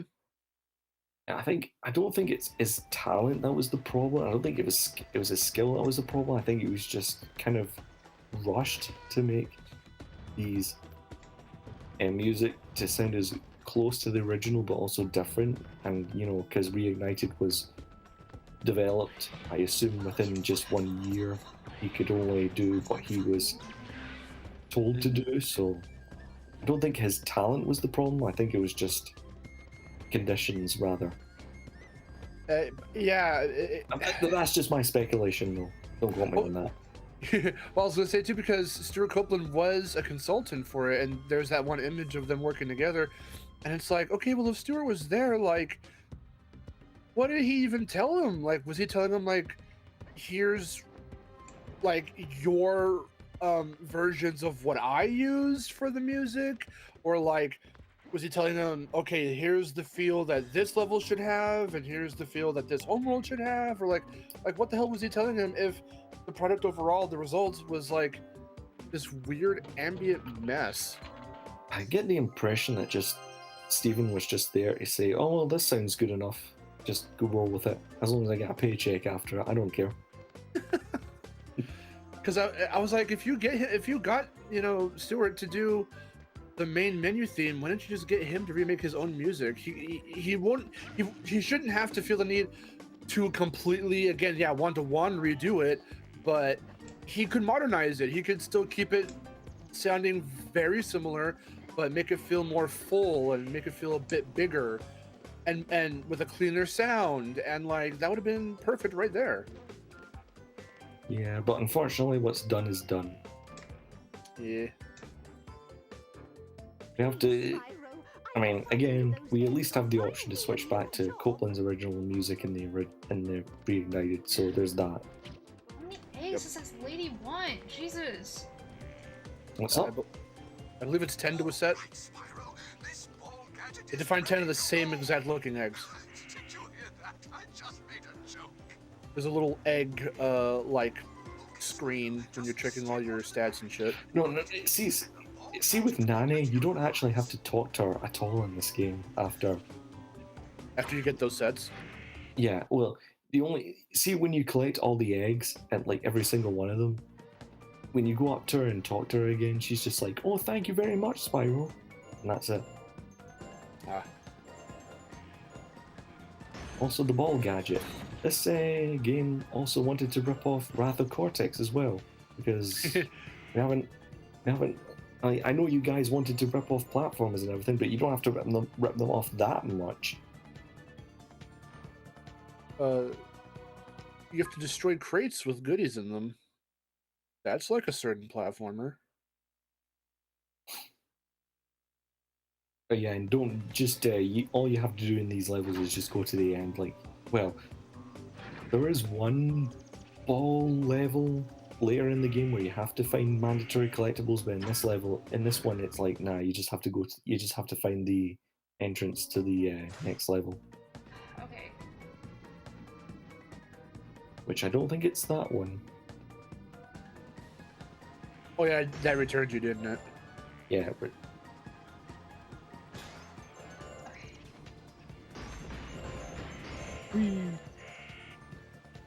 Is he completely still in that ball? That's really funny. Yeah. Whee!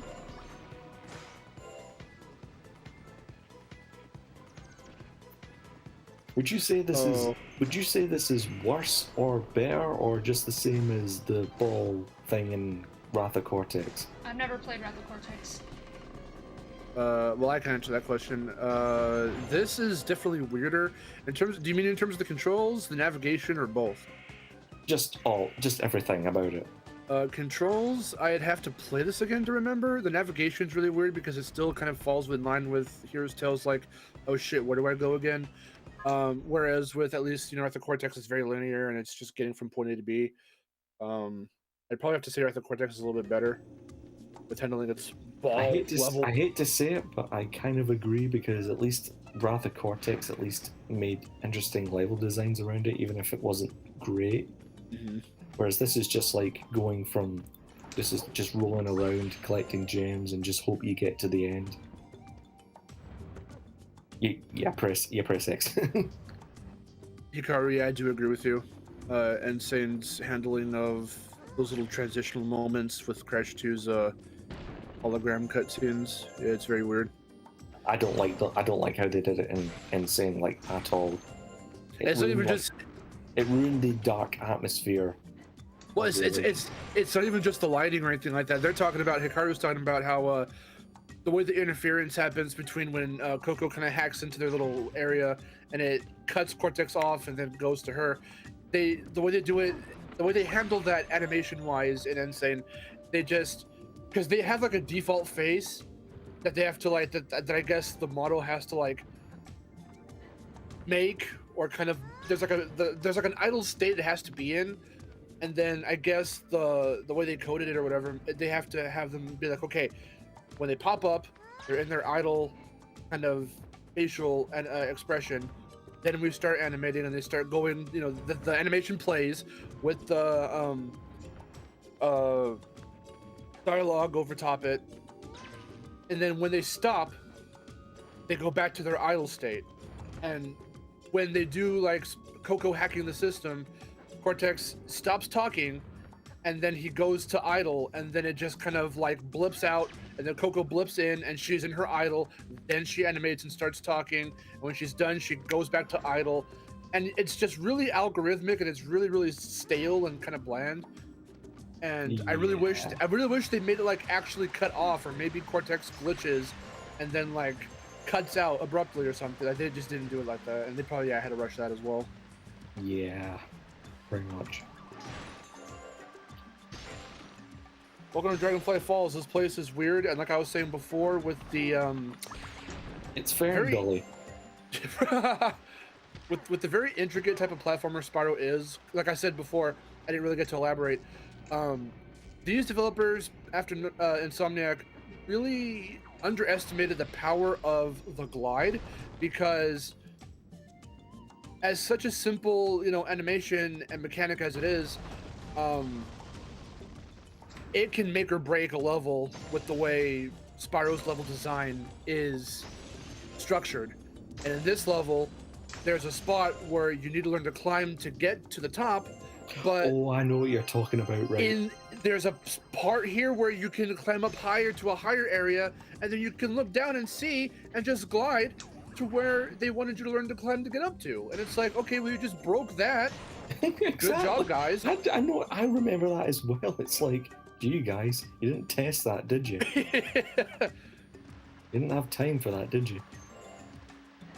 Like, if you just moved that platform to a spot that you couldn't glide to, especially because in this game you can't hover, it's like Spyro 1. At least as far as I'm aware. I don't know if you have to learn how to hover or something. But, the hover is just the replaced with the double jump thing, really. Or the wall grab or something. Ledge grab, I should say. Sorry. Yeah. You don't learn the wall jump until like the snow level in the third homeworld, Ice Citadel. I haven't gotten that far, so I forgot he could even do that. They always save the best abilities for the last for some reason.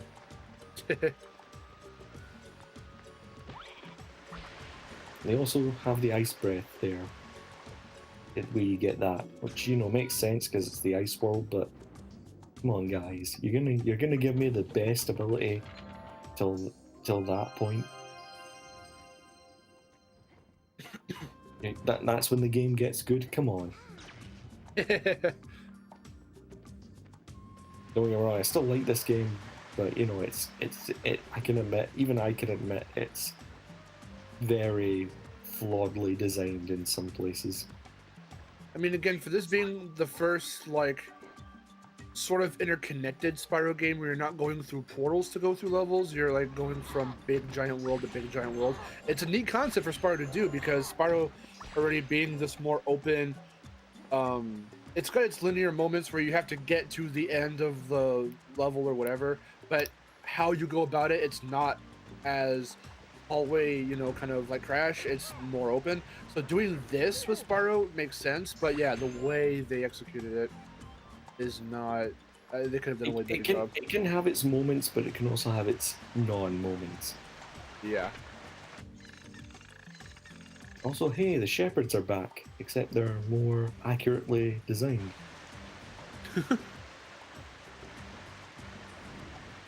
Also, for some reason, when you kill this guy, the shepherd, they don't respawn like the other enemies. So, hope you enjoyed killing him.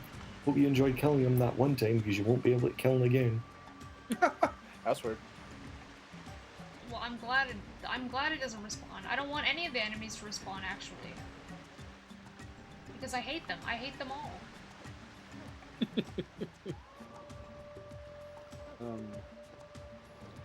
Red Devil Dazzy. Yeah, that name sounds familiar. Oh yeah, he was like I know Red Devil Dazzy.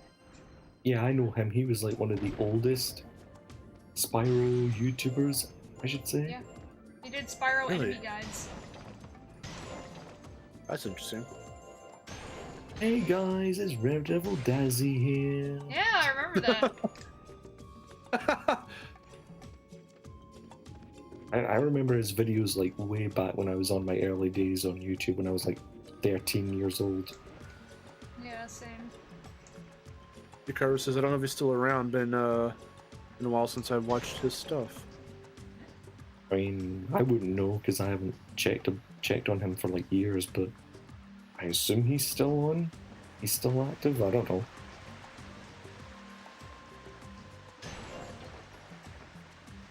God, that brings back memories. Nostalgia.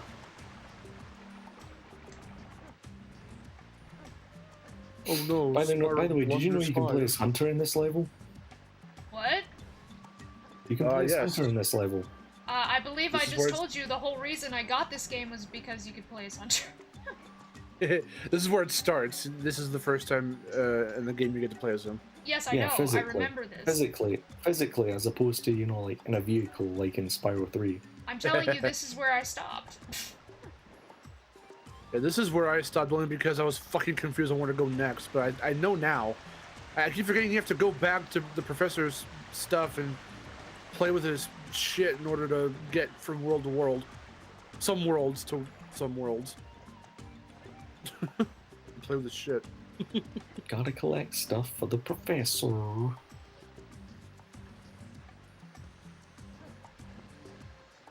What if Bianca was in this game, Aaron, and she was voiced by Tara Strong?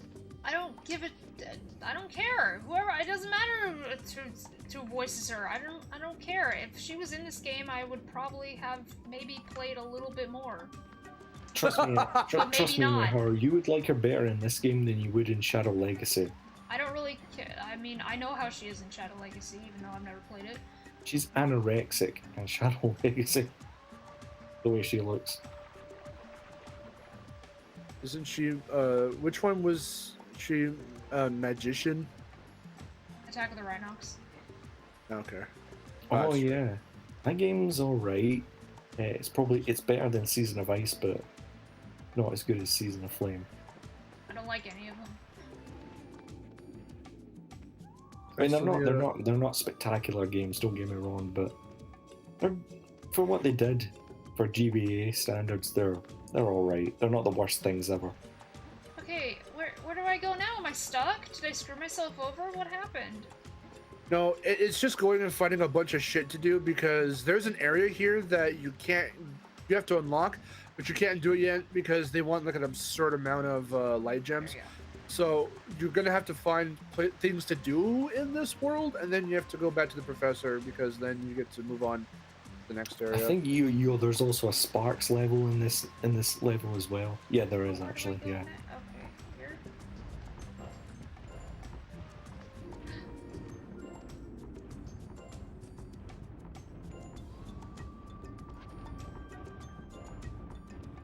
I find it weird that Spyro respects Moneybags more than the professor in this game. Spyro, you're not yourself today. You feeling alright?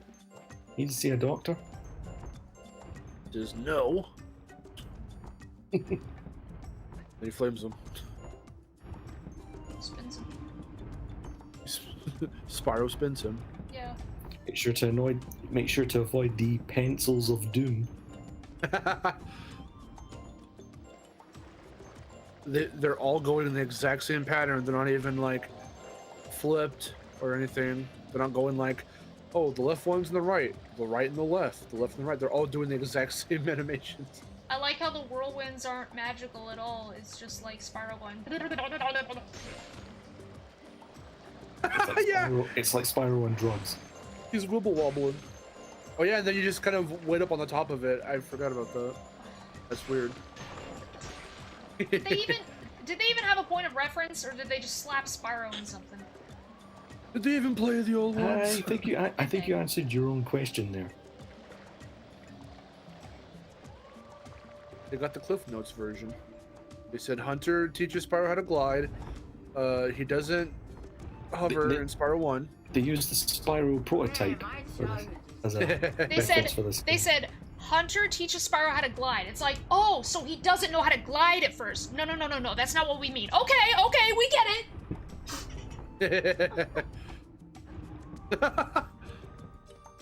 Oh, so he has to learn a glide from a cheetah? Oh, I didn't know that. Karen Bex is subbed. Thanks for becoming a subscriber to Miharu. Thank you for subscribing, Karen Baxis. Yeah, Baxis. How many subscribbles do you have now? Let me see. 10k. I know, but I mean, like, specifically, like, what specific Almost 10.1, Oh, yeah, of I course. think. Because I'm almost at 3.2. A lot of catching up to do. Yeah.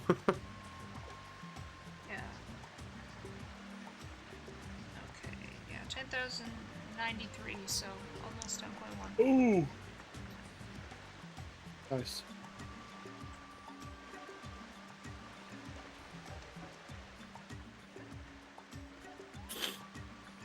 Okay, let me shoot this thing down.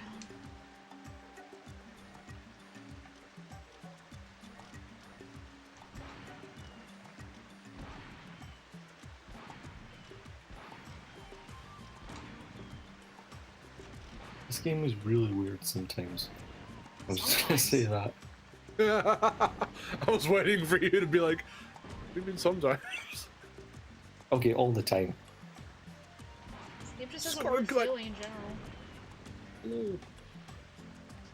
It is unfortunate because, again, with how stylized it is, I know that's not the sole thing that can save it, but like, that is definitely a drawing point that the models and the worlds look better than the previous game. But like, I do wish that the controls and the direction, sense of direction, were a lot better. It would make this game way more, and the enemy kind of, you know, fucking balancing. I like And how the only fact that some you of the need- sound effects are from from Spyro games before it, and like some of them just sound like Canary Mary. Some of them are basically just generic, like Hanna-Barbera stock sound effects. I swear to God, But you know, that but one, then that, like, again, that sounded like Canary Mary. then again, technically the old games did that as well, so touche.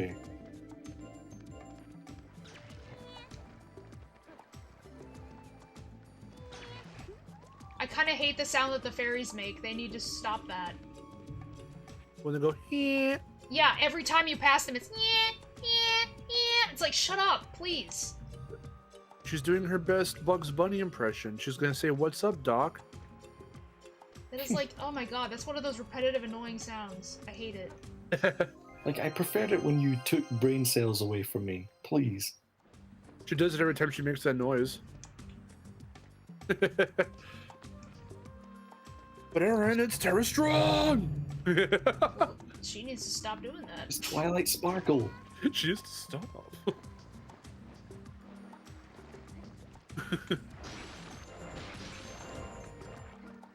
Also, you stole an egg from that bird's nest. Well done. Hikaru makes a good point. It was very weird in this. What do you guys think of Zoe's redesign in this game? I don't particularly like it. I don't know. I can't really say it's not really bad. It's just kind of I mean, Her it's facial not- structure. Oh, why does Sparks talk? No. He talks. It's fun. Just let the wait for at least he's David not- Spade. At least he's not voiced by Billy West here. Sure.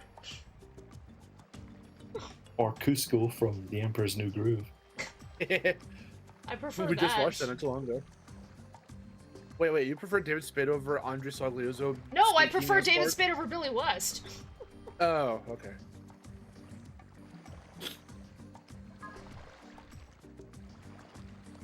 Yeah, but I still prefer David Spade as Cusco over Sparks.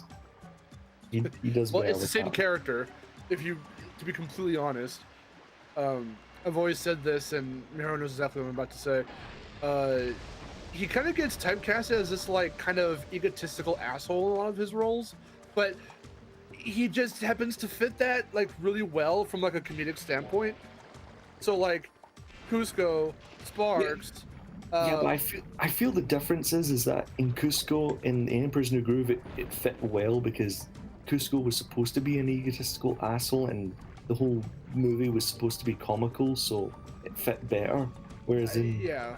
Legend of Spyro, the whole story was supposed to be serious, and then having David Spade come in and just interrupt things with his comical shenanigans, it's like kind of gets intrusive and annoying at points. Yeah. I mean, yeah. I guess that was just the type of. For some reason, it was just the type of character they wanted for Sparks. I don't understand why. I don't know if they cast David Spade as like a character and then said, "Who should we have him play?" Wait, Spyro needs someone to talk to. Let's have him voice Sparks. Or like, who knows if they got David Spade first and then try to find a character for him to play, or if they knew all along that he was going to be Sparks. Yeah. And they said we need a voice for Sparks. Like, who knows? Yeah. I mean, celebrity voice acting was pretty much a thing back in those days, so. Yeah. Well, I'll refer you again to John Leguizamo as Glowbox. Yeah. Okay. I'm quitting it.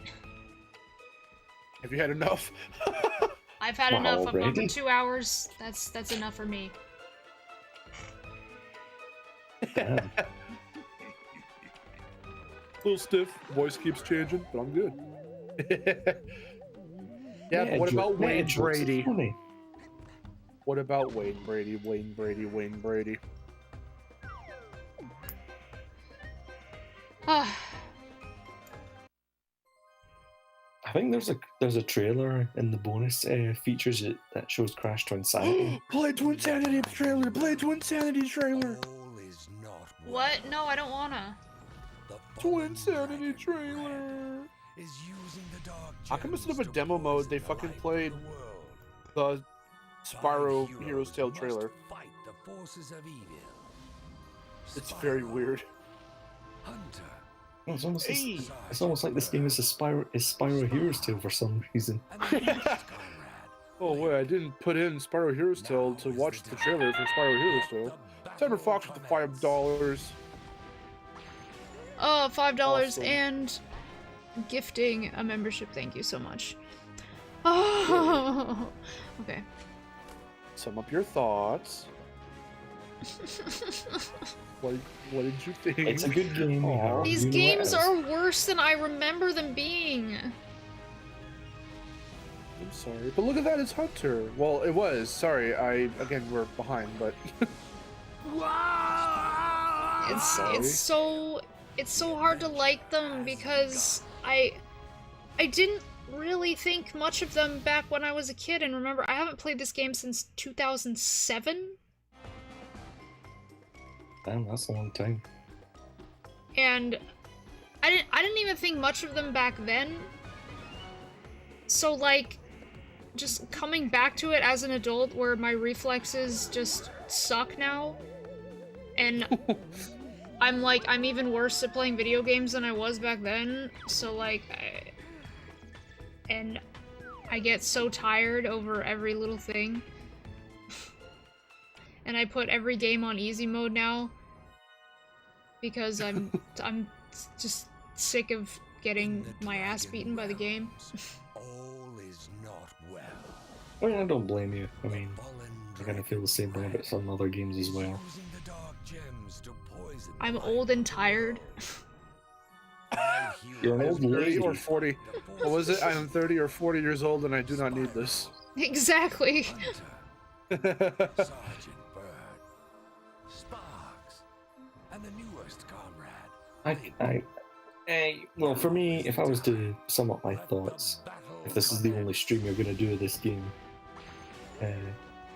I still really.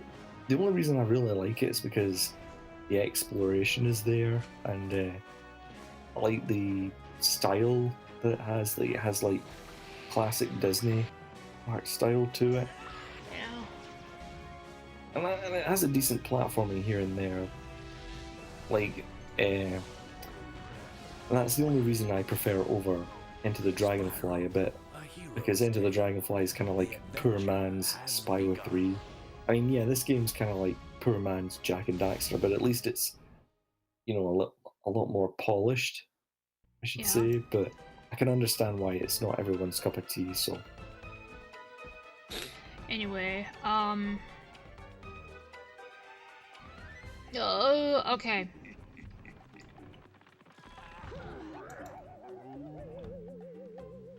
It was fun watching you play though and getting to talk. Oh yeah. So...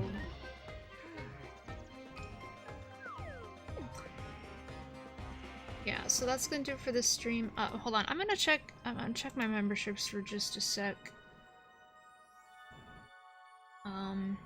In the dragon realm, everybody else can, not well. you could talk more, have a chat with the chat. A chat with the chat. Well, Cyberfox, yeah. Check something.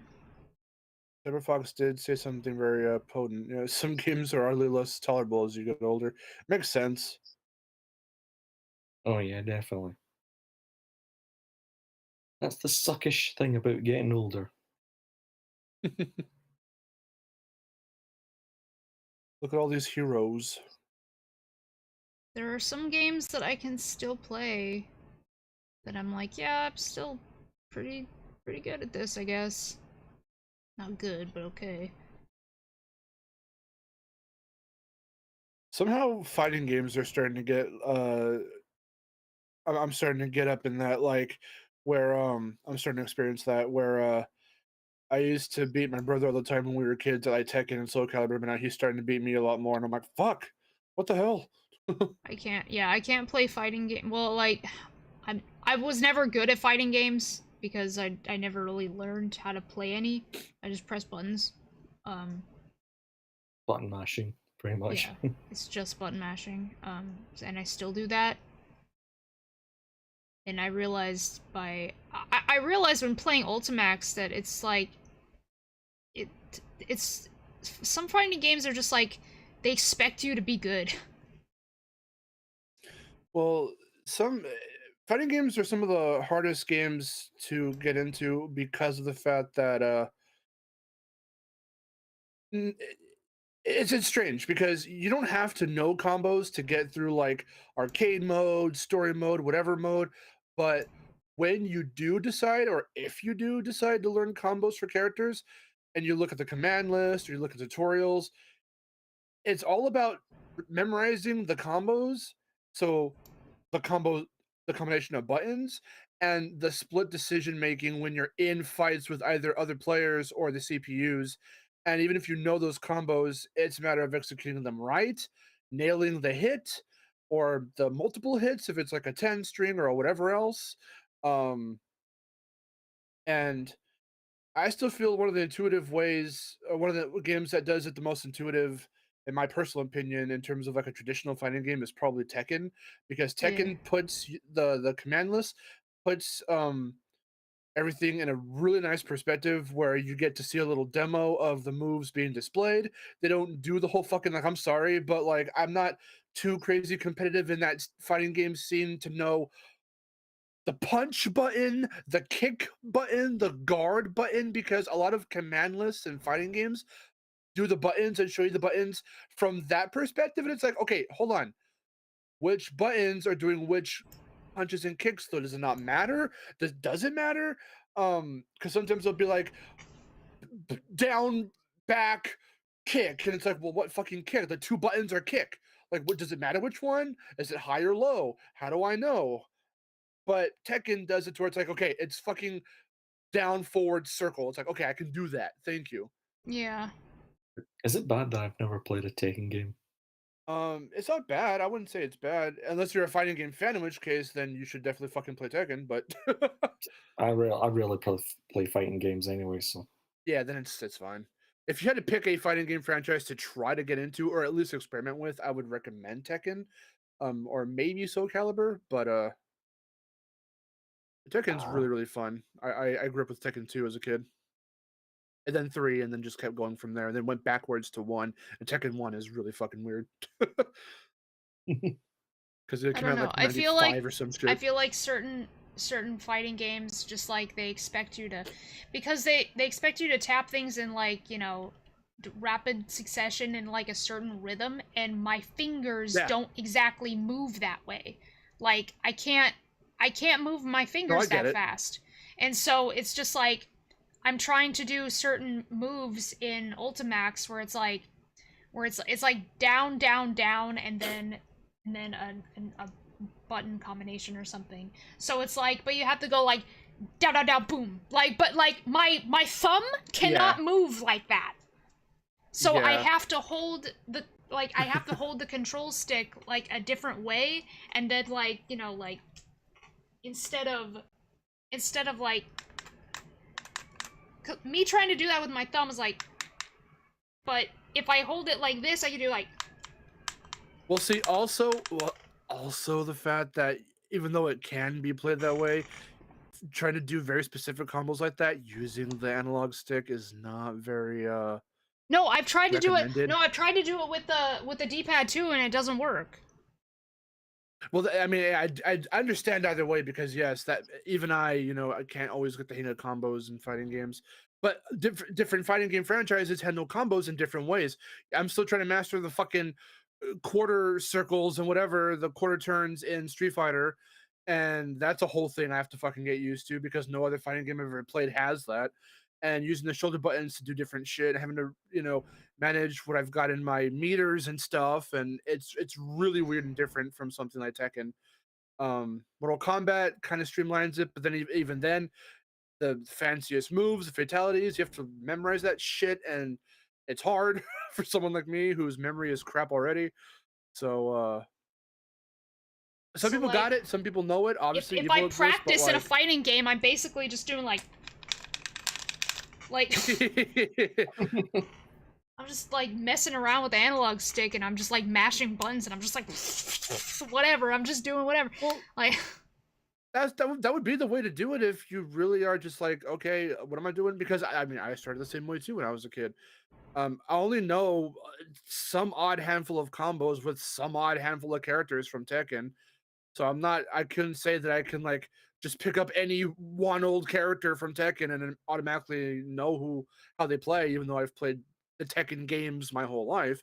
Granted, I know most of Yoshimitsu's combos because he's my favorite character, but even besides him, I can only go so far with any one character, and not in a very competitive sense because I'm not that competitive. I can't like just do a little local tournament and expect to get very far. yeah. In fact, I tried that. There is one video on the internet still to this day, and it's unlisted. So if you could find it, or if I were to link it, you could see it. Where they recorded me. They recorded all the matches that day. It no longer, it went out of business, I think, or it moved or something. There was a little local retro game store that we had, not the one that I go to nowadays, where I say I get all my retro stuff from, but there was another one before then, years ago. And my friends and I would go there, would drive there, and we would they would have little local tournaments, and they had like a small little prize pool. It was like $100 for the winner, or whatever the case was for first place. And they would do mainly fighting games. And so there's one of me doing a Project M, I think. It was either Melee or Project M. It's one of the two. And yeah, I didn't even win my first. I didn't even beat my first opponent. So it goes to show you, I'm not that competitive. But I do like playing fighting games. They're really fun. Yeah. Well, the thing is, like, I don't know. I definitely don't know fighting game lingo either. Like, if somebody talks to me in fighting game lingo, I'm like, the fuck are you talking about? Hey, Aaron, 10 string. Wait, what? I said 10 string. I don't. What the hell is that? Yeah, I know. It just means it means stringing together 10 button inputs to make it's a big combo. It's a 10 string combo. You're stringing 10 button inputs together to do one giant combo. Characters in Tekken have 10 strings, and they look really impressive. Good luck trying to pull them off, because I can't do it. Yeah. Oh, okay, anyway. I want to play Tekken now. This was a fun stream. This was a very fun stream, I must say. Thanks for being on, Zook. Oh, my pleasure. It was good to finally voice chat here where my microphone didn't screw up on me and I have to re-record everything. Oh, yeah. If you recall that situation, Miharu. I think so. Hold on. It's like, for some reason, the audio keeps messing up and it suddenly sounds like you guys are really far away. I don't know why it keeps doing that. So, what did you say? No, I just said that it's good that my microphone didn't screw up and I had to re-record everything. Like on Oh, that, yeah. Yeah, I remember, yeah. I take it you won't be streaming this game anytime soon? I mean, I don't know. Because I haven't watched the Into the Dragonfly stream, your latest one, so I don't know if you beat that game yet or something. No, I'm not going to finish it, because I've never finished that game either. I was trying to at least make it to Jurassic Jungle because I've never made it there before. But I need 65 dragonflies and it's so hard.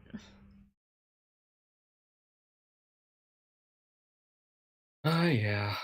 I guess you'll stream Spyro Orange next. Definitely not. I really don't want to do that.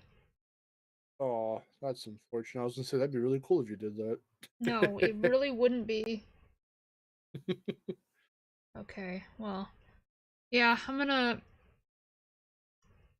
go and then I'm gonna take a nap.